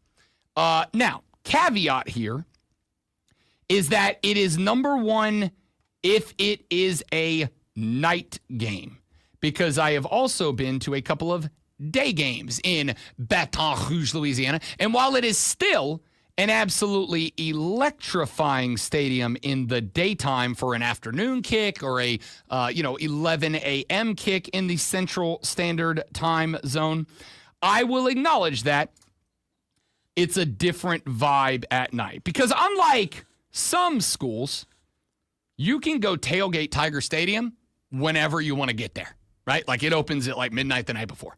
And so LSU fans, they got the RVs, the motorhomes, they've got them lined up the night before.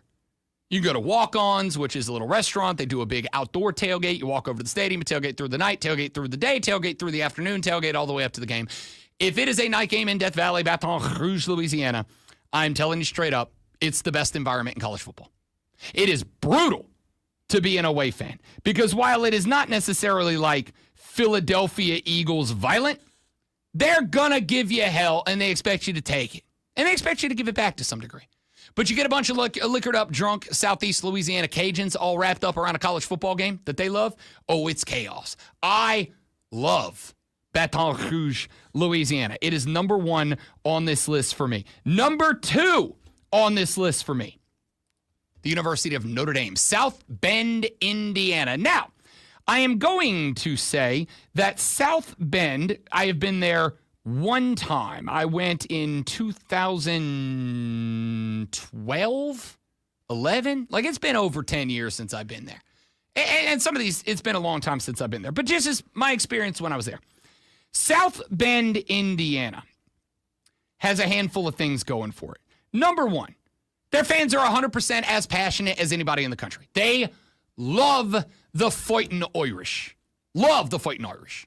But I'm also going to say this. And this, to me, get you brownies. Get you bonus points. They might be the nicest group of fans I've ever been around.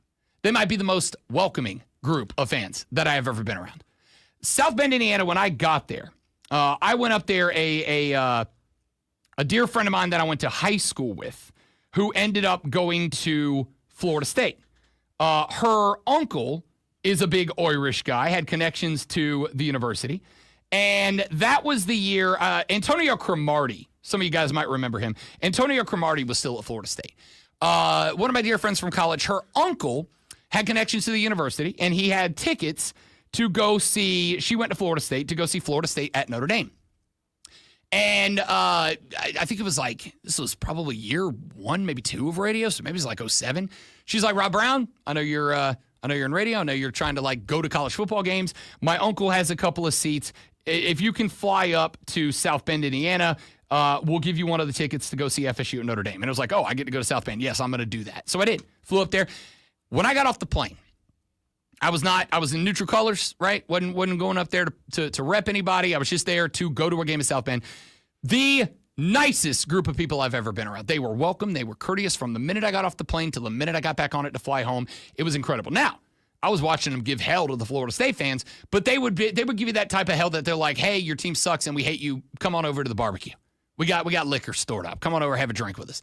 They were incredible. The game was incredible. Florida State ended up winning that game on a walk-off. It was unbelievable. Notre Dame is number 2 on my list. Number 3 on my list, Bryant-Denny Stadium, home of the Alabama Crimson Tide. Now, I went to Bryant-Denny a number of years ago. My old high school football coach, Bobby Moore, his younger daughter, or his daughter, I should say, who was my age, went to Alabama, and she became a assistant SID, sports information director. And she, I put out there on like social media, I was like, buddy's getting married, want to take him to a Bama game. He is a huge Alabama guy, and we want to do the bachelor party in Tuscaloosa, and we want to do it around an Alabama game. Does anybody have access to tickets? And she called me. She's like, I got you, dog. Not only do I have you, but since it's your buddy's bachelor party, VIP tour of the Bear Bryant Museum. I'm going to take you in the locker room. We're going to walk you down to the tunnel, onto the field. I'll let you walk around the field before the game. We went to see him play Mississippi State. That was the game, if you remember, where I think it was A.J. McCarron got into the game as a backup. Alabama was up like 3 scores. He went out there and he threw an interception late in the game. Game was like way out of hand, way over. Nick Saban ran onto the field and chewed his ass like he just walked out there and pooped on the field. Like he was just all over him like white on rice. It was like a big deal because it was one of those first moments in Nick Saban's career that you really got the curtain pulled back to find out that, like, this dude is the definition of perfectionist, right? So I was at that game. We were actually standing on the sideline. In fact, one of the angles you could actually see us in that video. Here's what I'll say about Alabama. I went there with a preconceived notion about Bama fans. I like Bama fans now, and it was because of that experience. They were incredible. They were incredible. Stadium was loud. Stadium was rocking. Fans were as loud as any stadium I've ever been to. But I had as much, if not more fun before and after that game as I've had anywhere else. They built there. It's much like the Battery at Atlanta. Everything in Tuscaloosa is based around Bryant-Denny Stadium. All the bars, all the restaurants, all the entertainment, it's all right there. Their tailgate party is all centered on the stadium, and their fans know how to have a great time. Not quite as raucous as LSU, but a phenomenal time. It was great. Tuscaloosa, Alabama goes number 3 on that list. Number 4 on that list, Williams-Brice, Willie B. I've been there 2 times since I moved here. Listen, I got no reason to blow smoke. If I had a reason to blow smoke, I obviously would have put this team higher up on the list to blow some smoke. I'm not blowing smoke. Willie B is number 4 on my power ranking of stadiums I've been to. I've been there twice. The upset win over Florida a couple of years ago I was at, and the Clemson game 2 years ago when Clemson went to Willie B and beat the absolute dog snot out of South Carolina, right? Those 2 games, I mean it when I say, in my opinion, the best walkout, the best field intro for any team is in Tallahassee, Florida, with the Florida State Seminoles following Osceola and Renegade out for the planting of the spear. Like, that's just, to me, the most iconic individual pregame moment. But Cocky coming out, he wasn't in the cockaboose yet. He was still coming out of the, like, stage cage thing they had him in. Cocky coming out, Space Odyssey playing, and then going into Sandstorm with the towels going up and down. It is, I mean it, unlike anything that I have ever experienced. It was goosebumps on the skin levels of incredible. The fan base, and I'm going to say this because it is not something that I have to say about Alabama or LSU. When the fan base stays and is in that building, it is as electric as anywhere. I would say that in spurts, South Carolina is the only team on this list that in terms of fan energy in-game competes with LSU. I think fan energy in-game is louder than Tuscaloosa, Alabama. It is louder than Opelika, where the Auburn Tigers play on the Plains. It is louder than the Mississippi schools. It is louder than the Florida schools. In fact, I would say that I'd be willing to put Willie B in terms of fan energy in the game. I'd be willing to put it ahead of Ben Hill Griffin Stadium at the University of Florida, who is coming up very shortly on this list. I put Willie B at number 4. It gets a little knocked because they only open up the tailgating grounds like 4 hours before the game, so I only got like 3 hours to like really get my tailgate on, and that's a bump. How much tailgating do you need? Every bit of it. That's why I love LSU. You can start your tailgating 48 hours out and just go strong all the way till. Give me the party, baby. The party's part of the environment, part of the fun, part of the game. The fact that I can't get onto the fairgrounds until like 4 hours before the game, so I got to rush through 3 hours of tailgating, not my favorite thing. But once you're in that tailgate and once you're in that stadium, it's as good as any stadium in game when the fans are there, because I've seen that stadium empty out a few times. That knocked you down the list. All right, when we come back, I'll get you number 5 through 10 on my list of my favorite stadiums I've ever attended a game on. We'll wrap it up with that Kirk Cousins story in the final segment of the Rob Brown Show and the Fan Upstate.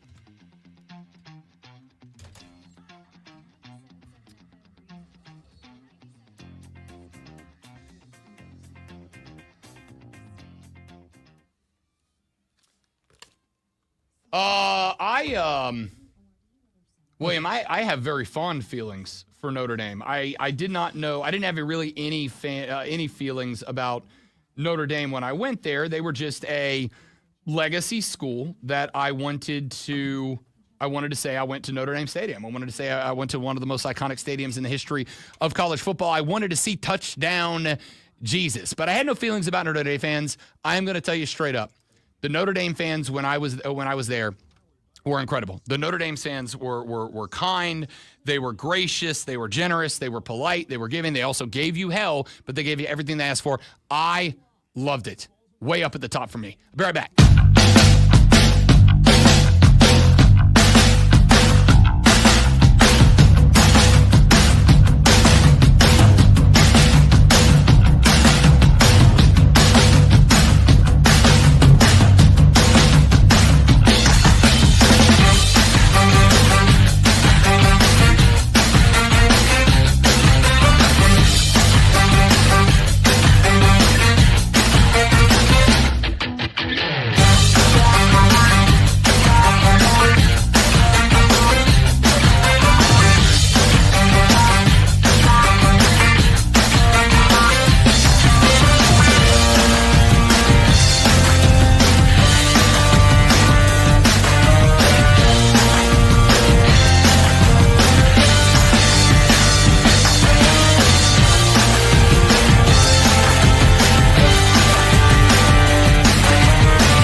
Ladies and gentlemen, it is the Rob Brown Show right here on the Fan Upstate. Rob Brown, the Great Malonzo, and you. And now, joining us on the stream and kind enough to do so, despite the fact that I had him booked for 9, and with the issues I've been dealing with this morning, and me just sometimes being a big dumb idiot, we blew right by that.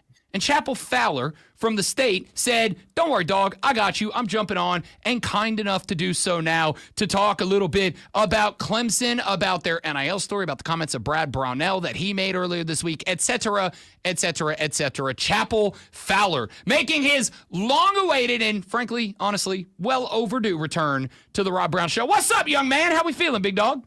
I'm great. Yeah, I got my AirPods are finally in after I dropped them like 3 times as you were introducing me. But yeah, I'm happy to be here. Happy to chat with you all. Yeah, certainly a lot of stuff going on, even in a quote unquote dead month for college sports. So yeah, ready to get into it. We call this around these parts, Chapel Fowler. I call it #peak off season, right? This is a spot where people are ranking helmet designs and they're ranking end zone patterns and whatever. And that's fine. I like that's your thing.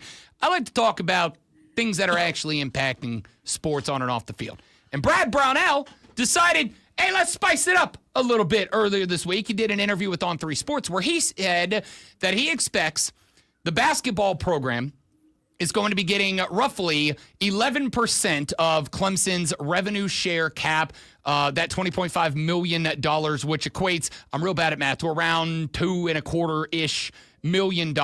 Before we get into the nuts and bolts, the meat and potatoes of that, what was your takeaway? Was there anything about that interview with Brad that was new to you, shocking to you, kind of changed the way you're looking at this whole thing, or was that kind of expected in the budget for Clemson and their NIL/rev share budgeting? Yeah, that was a very candid conversation. First of all, credit to Larry Williams at Tiger Illustrated, like you mentioned, for getting that done. I was not super surprised at like the number split itself. You know, that's kind of what I'd been hearing and what Graham Neff had more or less said. You know, the idea that Clemson is going to split revenue sharing money proportionally. You know, the teams that make a lot of revenue are going to get revenue, essentially. So I wasn't surprised to see basketball as the number 2, like a distant number 2 to football, but it was refreshing to see Brunell just come out and say it. Like you don't see that a lot from any like power conference coach. So I appreciated him just putting it out there. You know, 86%, 11%. That's good for me to know as a reporter and work with, because Clemson wasn't going to officially tell us, and they've been a little secretive FOIA-wise with what they're releasing and not releasing regarding revenue sharing stuff. So not surprised at what the number was, but I guess pleasantly surprised that Brad was just so willing to talk about it and like the challenges that present. Because, you know, you're kind of just lying if you're not saying that doesn't present a little bit of a challenge for a power conference team.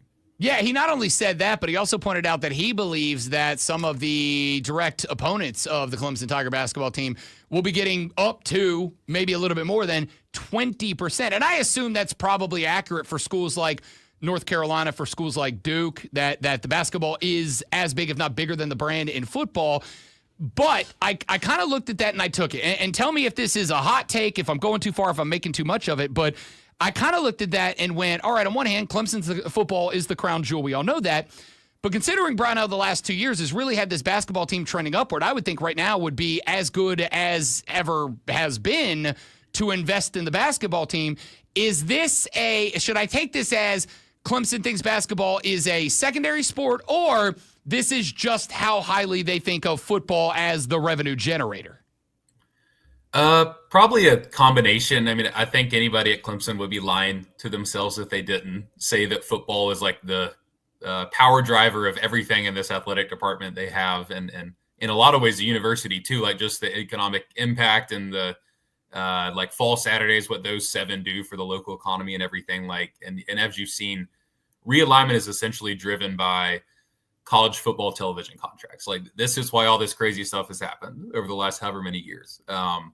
Football matters no matter how much of a basketball school you are. I mean, you've even seen UNC Chapel Hill, to give an example, my alma mater. Like, this is a school that's a basketball blue blood, but they've spent all this money on Bill Belichick and a new football coaching staff and are trying to get back up to like a respectable level in football, because in a lot of ways, that's like what assigns you your value in these long-term TV deals, realignment, conference changes, all this stuff. So I think it's totally fair for Clemson to put that much money into football. I also think it's totally fair for Brunell to openly say, hey, you know what, like this is the way it is. And I'm not like furious about it, but it is going to be a challenge and we are going to be at a disadvantage. They have a pretty strong NIL stream, like donor stream. I think that's something he did a really good job of, especially in the early years of NIL portal stuff. I mean, compare him to what Dabo in football had been doing, and it felt like basketball just had stuff rolling. Like they were nailing it with one or two really good, smart portal additions every single year. They were getting their guys paid, keeping them around.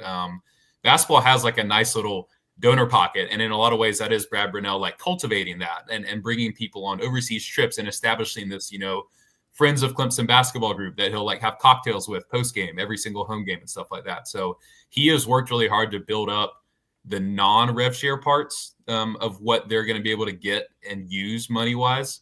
But I mean, I would be in the same frame of mind if I was him and hearing that, hey, you're going to get 11% and this school's going to get 15, 20. And then all your schools that, don't have football, like a Gonzaga or a College of Charleston, like even these smaller schools, they might be up around you too, which is kind of crazy to think about if you're a power conference school. So fair for Clemson to do it, fair for Brunell to be a little bit ticked also. And knowing him a little bit, like he's going to let you know if he's a little irked about something, no matter who you are, which I respect a lot.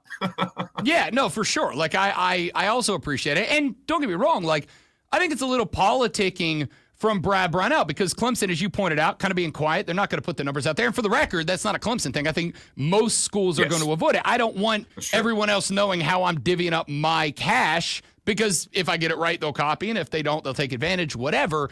But I think it's got to be a little bit of politicking from Brad because if you put it out there in the public eye and you put it out there for Clemson fans to see, for the ones that truly do care about basketball and want to see it grow, et cetera, that public pushback is the only thing that is going to change the way that works. So I felt it was politicking from Brad, and to keep it a buck with you, I got zero problems with him doing it.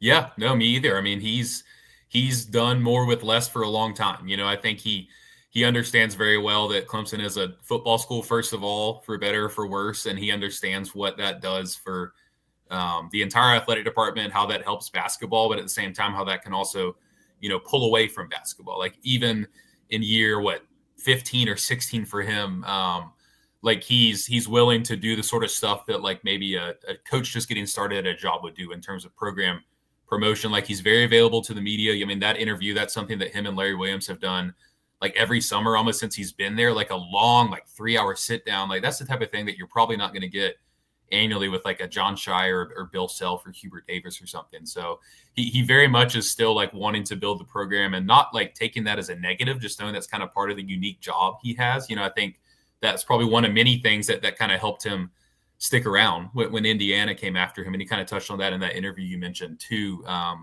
The idea of here's all this stuff in Clemson's favor and just that like what they have right now is a pretty good marriage and probably in the modern era, like about as good as you can have the basketball program rolling with all the football money and considerations and stuff. So I think it's a pretty good fit, but at the same time, he can't not be silent about this type of stuff. So I'd imagine they probably got a few extra donations after he made that complaint from somebody who saw that and said, this can't happen. Chapel Fowler covers Clemson for The State, joins us here on the Rob Brown Show and the Fan Upstate. I asked on Monday after this interview dropped, I asked Clemson fans on the show, first and foremost, like, are you good with this? And a lot of them said, yeah, like I want football to be good. And if I got to sacrifice other sports, we had a handful of people that said, nah, not really, but I understand it. And then we had a few that said, look, I want a good basketball team. We have had a legacy history of good coaches that have come here, not been able to then go on to success. And this is the reason why. Do you feel like in your coverage of this school, like basketball is a sport that Clemson is willing to invest in, or does this kind of send out the message, or is it fair to kind of read this as like we have a basketball team, but like, hey, if they make it, great, and if they don't, whatever? And I don't want that vibe, but that's kind of the vibe I'm getting right now. Yeah, I mean, I think they're totally willing to invest, and then they have in a lot of ways outside of pure like rev share money percentage. But I think it's always going to come with an asterisk, and I think it's refreshing to at least hear Clemson acknowledge, not with direct numbers, but Graham Neff has said it, Dabo has hinted at it, like the idea of just how much money rev share wise Clemson is going to have football and what that can do for them. So I think that's always going to be the main thing for them. And again, like you could be upset about it, but I think from a pure like dollars and cents aspect and realignment and just everything that seems to matter in college athletics nowadays, like keeping a program that is so valuable, so nationally relevant at that level, however you can, is probably going to trump just about anything else you do with any of your other 20 varsity sports. That's kind of just the reality nowadays. So I think, I mean, they've done stuff with, facilities. There's facility improvements going on right now at Little John. They've kind of done stuff with that. I don't know. I mean, they've offered like administrative support. Like there's a lot of guys that are involved in this NIL and portal stuff. Like they had a really good portal haul, I thought, this year, given who all they were losing and who all they needed to replace. And they were able to get some pretty solid guys that were being bid on by other pretty good high power conference schools. So I think the support is still there, but it's always going to come with a little bit of an asterisk. And I think you just kind of have to accept that. And I think Brunell, for the most part, has. Chapel Fowler joining us here on the Rob Brown Show and the Fan Upstate. You had an article up on the State the other day that was just kind of a general overview of the NIL take, the strategy, et cetera, from Clemson. For folks maybe that haven't gotten an opportunity to check in and read that yet, give us kind of an overall summary of what the takeaway for you as you have watched this rev share, really more rev share than NIL, I guess, as you have watched the rev share story develop since the settlement a couple of weeks ago, and as schools are starting to solidify their tactics, their approach to it. What has been the big points to you and the takeaway about the strategy as Graham Neff and the Clemson athletic department has figured out where they are and where they're going? Yeah, I think generally speaking, the settlement is a good thing in terms of just keeping, player compensation, which to me has been long overdue for decades, like a little bit more, not like capped or in line, but kind of just, I guess, formalized. Kind of the basics of it are each school has a certain cut of their like media ticket revenue. It's like about 20% of that school's annual revenue, and that comes out to $20.5 million this year. So they have up to $20.5 million that they can spend directly by compensating their athletes and their teams. There's actually like a few little deductions within that $20.5 million number regarding like scholarships and like back payments with the Austin stuff as part of this whole settlement. So the number ends up being about $18 million is what I've been told for what each school that's committing the maximum amount of money has to directly spend on their athletes on their teams. So within that 18 million, that's kind of the number you're working with. Again, Brunell has confirmed publicly what essentially the numbers say, which is football is going to be massive, higher than most schools. I think the original split that the judge put in kind of the back pay settlement was like 75% to football and something like 15% men's basketball, 10 to women's basketball, and whatever else was to everybody else. So Clemson obviously higher on football, a little bit lower on men's basketball. Just about 3%-ish left for baseball and other sports. But kind of what they've done on top of that, and I think this is a smart move, one that's expensive but probably makes some sense just from a PR perspective and keeping your other coaches and teams perspective happy. They fully funded essentially the rest of their other sports teams. So they're adding like 150 scholarships. Baseball, 11.7. That's not a thing anymore. Their baseball team will have 34 scholarships. I don't know, women's lacrosse, softball, like name an Olympic sport team. They're going to have a fully funded roster, which means no walk-ons, but, more people that are not having to pay their own way onto the team. So that's kind of the benefit for the lower level sports and what Clemson has pushed pretty heavily. And as they should, because that is a little bit unique. There's not a ton of schools nationally that are doing this fully funded scholarship stuff on top of their rev share money. Like South Carolina, for instance, is adding about 50-ish new scholarships. Clemson, in the other hand, is, 150 fully funding all their teams. So they are a little bit unique in that aspect. So I think the combination of that and the high football percentage probably merged together to become a pretty happy medium for everyone involved, even though football is definitely leaning. Yeah. Chapel Fowler covers Clemson for the State. You can follow him over on X, and if you're not already doing it, you absolutely should. His handle is at Chapel Fowler, CHAPELFOWLER. We're going to see you at ACC Media Days here in a couple weeks. I'll be there. Yeah. You better plan on stopping by for a couple of segments because we got plenty more. We got to talk more about this. We got to talk about the settlement with the ACC. Like, we got stuff to get to, Chapel Fowler. There's a lot, yeah. Like I said, July is not really a slow month nowadays, given the state of this sport we cover. And more importantly, the next time you and I talk at ACC Media Days, we'll actually get to talk about football and not courts and judges and lawyers and stuff. Let's get to it. Chapel, appreciate you, big dog. Good to have you back, buddy. Let's do it again real soon. Thanks, guys. It was a pleasure. Absolutely, and always. Chapel Fowler from the state. You can follow him again on X at Chapel with 1L Fowler. We appreciate his time. We appreciate you sticking around through this break because we got one segment left on the Rob Brown Show in the Fan Upstate. You see. All right, guys, quick live when we're back. Stay right there for me, please, and thank you.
New Saints helmet drops at 11.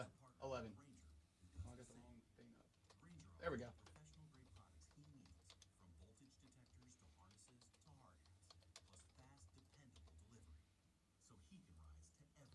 Who's Chapel Fowler with? The State. Okay. I met him at ACC Media Days 2 years ago. He's a good dude. Good dude.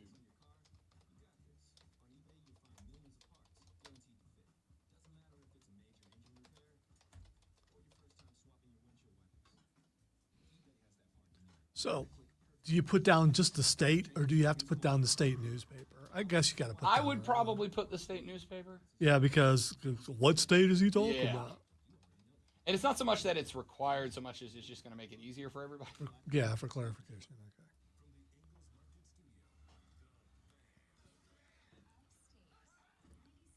You're right. I remember us having him on, but Yeah, it was he's a been long on. time ago, I thought. He also doesn't appear to age. Good for No, him. he doesn't. Good for him.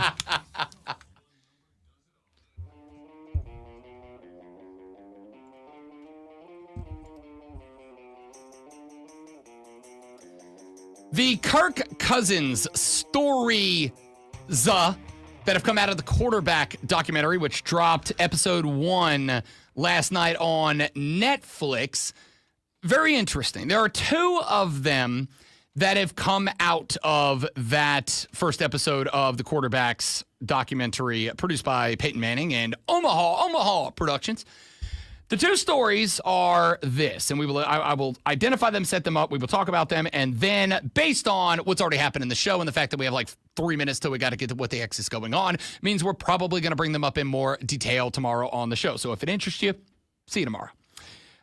There are 2 stories that dropped out of this. The first one is that Kirk Cousins has now acknowledged that when the Atlanta Falcons drafted Michael Penix Jr. in the draft last year at the number 8 overall position, he said he felt a little misled. He felt lied to. He felt taken advantage of. Said, look, had I known. He said, and I'm paraphrasing most of this, but it's pretty close. He basically said, I knew that it was going to be kind of a handoff situation. But I also thought, because they're signing me to a 4-year deal, you will all remember a deal that Rob Brown said at the time was a dumb deal and too many years of service. You're welcome, I know ball. Dumb for them, not for him. Not dumb for him at all. You are correct. My man can kick back for the next couple of years, make a boatload of money, and basically have to do nothing unless Michael Penix Jr. gets hurt. I said it was a dumb deal. I said it was too long at the time. He said in episode 1 of the quarterback documentary that he knew it was going to kind of be a transition role, but he also expected to be a starter for a significant amount of time while they did that. He said, I expected them to draft a quarterback. I just did not expect it to be with our first round draft pick. He said, I expected them to draft a quarterback, but had I known that they were not just going to draft a quarterback, but that they were going to draft my replacement quite literally weeks after I got there, that I probably would have re-signed with Minnesota.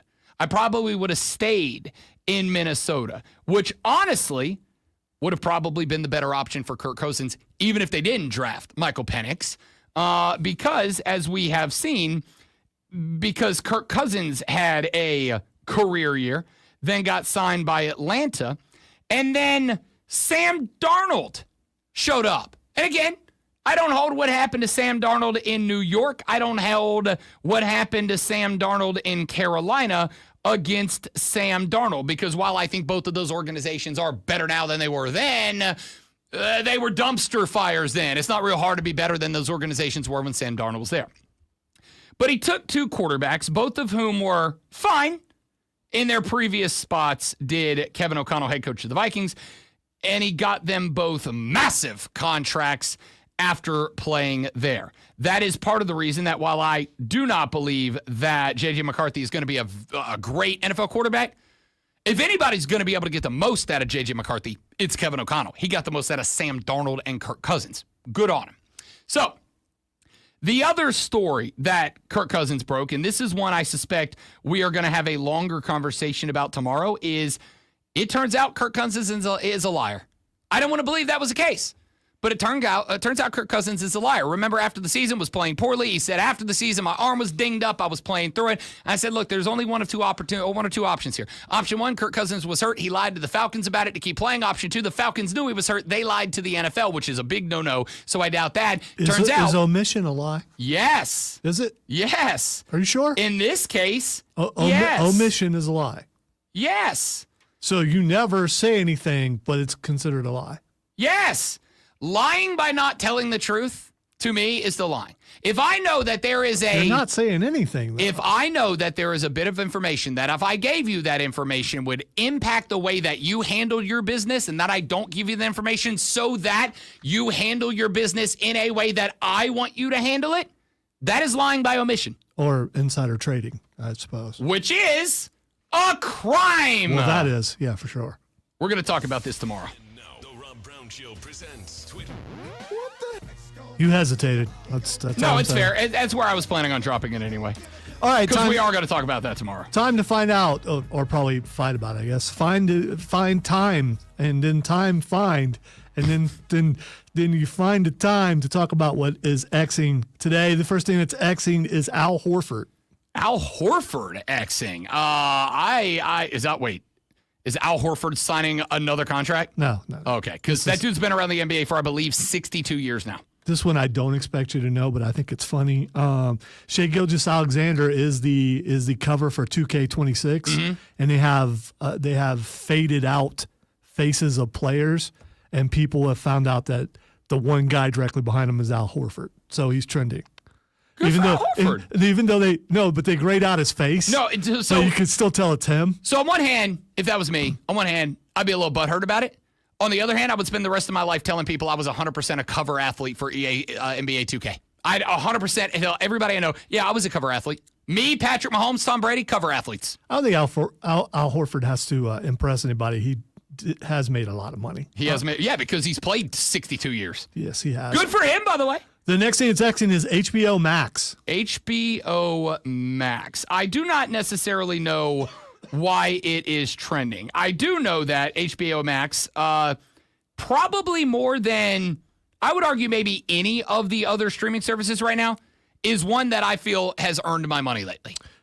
Max officially changes to HBO Max today. Oh, I thought they already did that. I thought it already was. But that. It wasn't official. I will now say, it's official across all their platforms, apparently. As far as programming goes, I think they've done a really good job. As far as programming goes, I feel like overall they've nailed it. However, y'all got to stop changing the names. You got to stop changing the names. Yeah, because I don't know that it matters. I mean, it just makes it harder to find on your app when you're looking for it if it doesn't immediately change over. All right, the next thing that's Xing is Prime Days. Well, Prime Day started yesterday. Of course, it is the time of year where Amazon Prime ups the prices on everything so that they can drop them back down and convince you you're getting them on a discount.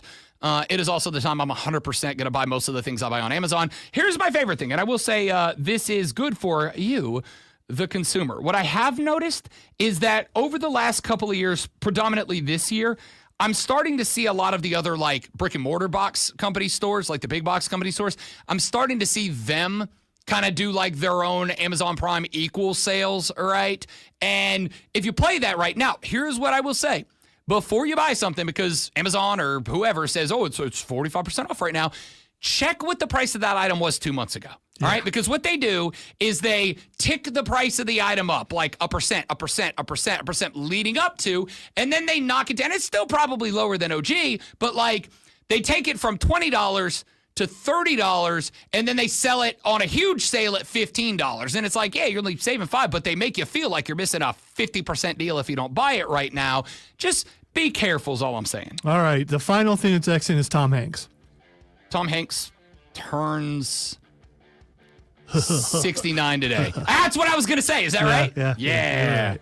Congrats, America's Uncle Tom Hanks. On behalf of America, we all love you. You're amazing. Keep doing amazing things.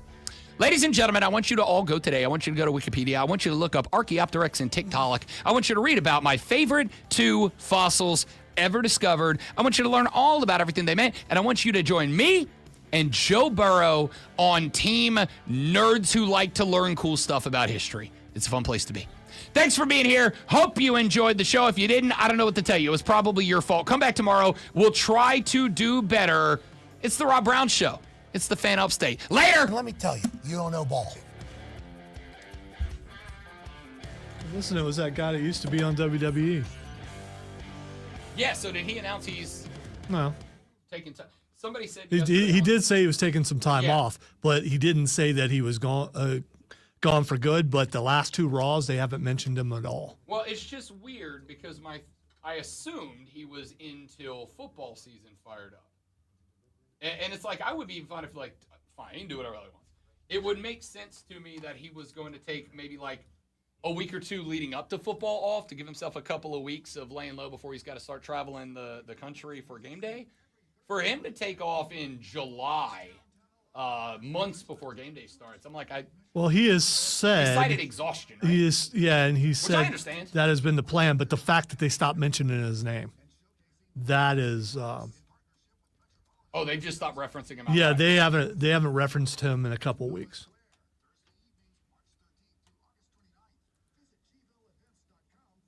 I mean, and he has been a favored son, and I don't think he's been mentioned at all.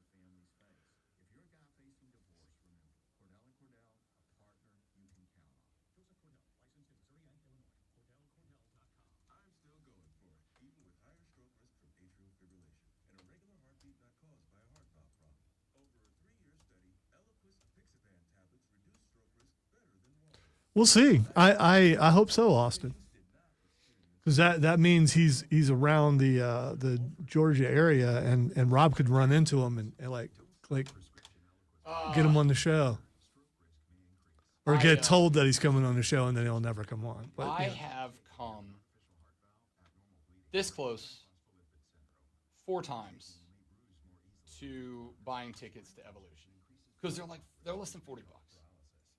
Here's the thing that I am now bumped into. Registration for the event opens Sunday, and it runs from 3 until 5 p.m. That is also the time that I can get in there, set up the equipment, test the equipment, make sure the equipment's working. That way I don't have to be there at FU o'clock in the morning on Monday. But the College Football Hall of Fame is a short Uber ride away from State Farm where the events take place. Like, it's downtown, but it's far enough away that it's not like jog on over. Like, I'll have to catch an Uber. And because it is Major League Baseball's All-Star Weekend, it is going to be stupidly busy in downtown Atlanta. Will they up the prices on Uber because they know that 100%. Surge pricing is a thing that they do. If a bunch of people order Ubers, they raise the price. If people stop, they lower them down. So it's gonna be not a cheap Uber ride. I am going to have to get one to State Farm, get one back from State Farm. And while ordinarily this wouldn't bother me all much, like if I was at the house, I would stay up late to watch it on TV. But to go to the event, you know that thing's not ending till 10 o'clock at the earliest. Then I have to leave a stadium with 22,000 people in it, get an Uber, take it back to the hotel, get into the hotel, shower, because you don't go to a wrestling show and not shower immediately afterwards. Shower, go to bed, and because I have to get there at like 4 a.m. on Monday just to make sure I have everything, my spot's grounded, and because South Carolina's day is Monday, that's going to be the most important of the 4 days. I know I'm probably getting, if I go to this event, I'm getting max 3 hours of sleep that night. That is going to be after driving to Atlanta, getting there, checking in, going to the CFB HOF, setting up, going from probably straight from there to the event. Like, that is going to be a legitimate 14, 15-hour awake day, then 3 hours of sleep to show it. Like, you know me, I ordinarily do not let gross things like responsibility impact me from doing things that I want to do. But selfishly, and here's where I haven't said any of this to you on the air before. Like, this event is my baby. I've put the whole thing together, right? Like, I've taken care of setting this up, making sure we're good, booking everything, getting everything scheduled, whatever. I need this event to kick massive amounts of ass because it's going to make me look good in front of the people who sign my paychecks, right? So, like, I am really struggling right now with, I want to go to this event.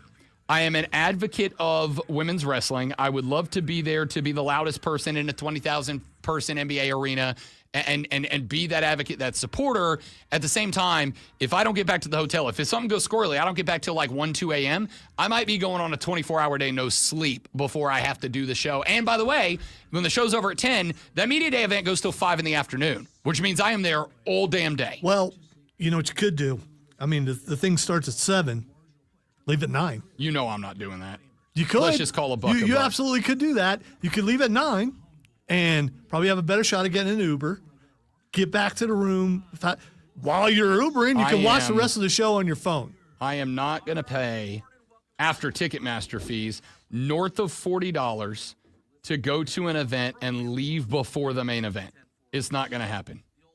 Like, I just know me. It's like, you're right. I could do that. But I know me. I'm not going to do that. I don't think it goes past 10. Even if it does. Like, even if it ends at 10 on the dot.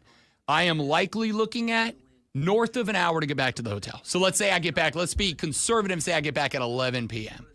It'll take me to shower, to unpack. Because when I get there, I'm just throwing the suitcase in the room and going. Like, I don't want to shower, to unpack, brush my teeth, all that stuff. Let's say I'm in bed at 12. That gives me effectively, at most, 3 to 3.5 hours. And if it was to do a regular show, cool, I'll survive because I'm going to take a nap the next day. There's no nap on Monday. It is going to be... if you don't go, what time are you going to bed? Honestly, probably closer to 10 would be my guess. Like, I'm going to be in a... So your best bet would just be go back to the hotel, chill, and if you want to watch it, you can I think the play is going to end up being, as much as I do want to go, I think the right play is going to be go back to the hotel, put Peacock on the TV, put it on and just fall asleep to it, catch up with whatever the next day. Because the next day is going to be up at 3 at the Hall of Fame. I do not know what time, but like I think they said they're opening the doors at 4 for the morning, 4:30 for the morning show people. I'm at the building at like 4:30. I'm in there doing the show from 6 to 10. When I'm off at 10, it's straight to the keynote from the commish. It's in that. And here's the other part that I just found out yesterday. They are not permitting live streaming during the keynotes of anybody in the thing. So that means now, instead of just popping it up on Facebook like I did at ACC last year, now it's going to be go in there, set up the mic, record everything, go back to the computer in the workroom, edit out the video, do the interviews, and like it is going to be busy. That thing ends at I think 5 on Monday. Then I'm not saying I am doing this. If there is an event I'm going to, I'll probably go to the Battery Monday, because that's Home Run Derby night. I'm not going to go to the Derby because I just can't pay $300 to watch guys take hacks, right? Even though it would be super cool. Now, if I stumble into a ticket, like if I go there and I bump into a scalper and he's like, yo, I got nobody, $50, it's yours, I'll go in.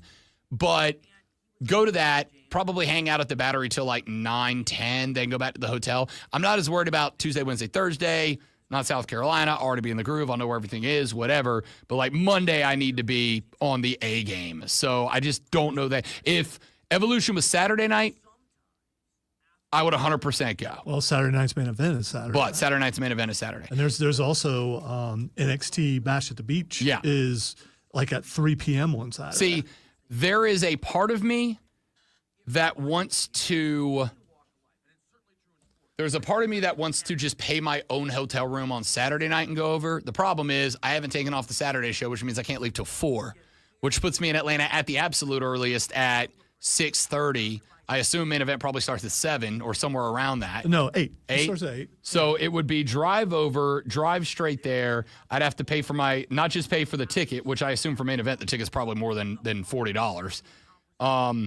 Pay for the ticket, go to the event, pay for an extra night in the hotel, which because it is, we were trying to figure out when we were booking the hotel rooms, like, why are hotels so expensive? If you want to stay downtown in Atlanta this weekend, hotel rooms are no cheaper than $450 a night, and that's to stay in like La Quinta. That's not like a nice one. A lot of stuff going on. Nothing against La Quinta. Nothing against La Quinta. Shout out La Quinta. But you have La Quinta, if you would like to sponsor this show. I'm all in. I'm actually staying at a La Quinta. Okay. But like I'm staying 25 minutes outside of downtown because that was the only way we could get it to like under $400 a night was for me to drive 20 minutes every morning, which is fine. I don't mind doing it. It's effectively the same amount of time I drive every morning anyway, and I'm getting gas mileage compensation out of this, so like fine. I'm sorry I said Bash at the Beach is Great American Bash. Great American Bash, yeah. My bad. No, you're an old school wrestling fan. Bash at the Beach was a GOAT event every year. So I don't know. I would think about it, but I couldn't go to if I could go to both shows, I'd probably just be like, screw it, I'll get a hotel room, I'll go to both. But that is 2 more tickets. That is an extra night in the hotel. That is an extra day away from the wife, which, yes, I don't want that. Hey, Austin says Beyonce is in town. And Beyonce. So you got 3 pro wrestling events, a Beyonce show, the MLB All-Star Game, Home Run Derby, and the whole weekend built around it, SEC Media Days, and there's one, I can't remember what it is, but there's like one more thing. There's like 8 big events going on in Atlanta this weekend. So on top of all of that, I've got to make sure I have my whole plan scoped out for everything all the time. Like I've got to be good on being able to get to Monday. places for sure. Yeah, it's going to be tough. Like I was talking to a buddy of mine who works in Atlanta because I'm like, I know that there are 2 nights that are booked. I know one night they're opening up the College Football Hall of Fame for us to go, like just the SEC media folks to go enjoy it. I will 100% be there for that.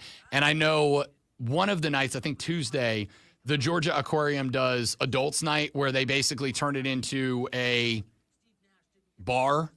Like it's booze, there's no kids, and you can just walk the whole thing having a beer while you look at animals.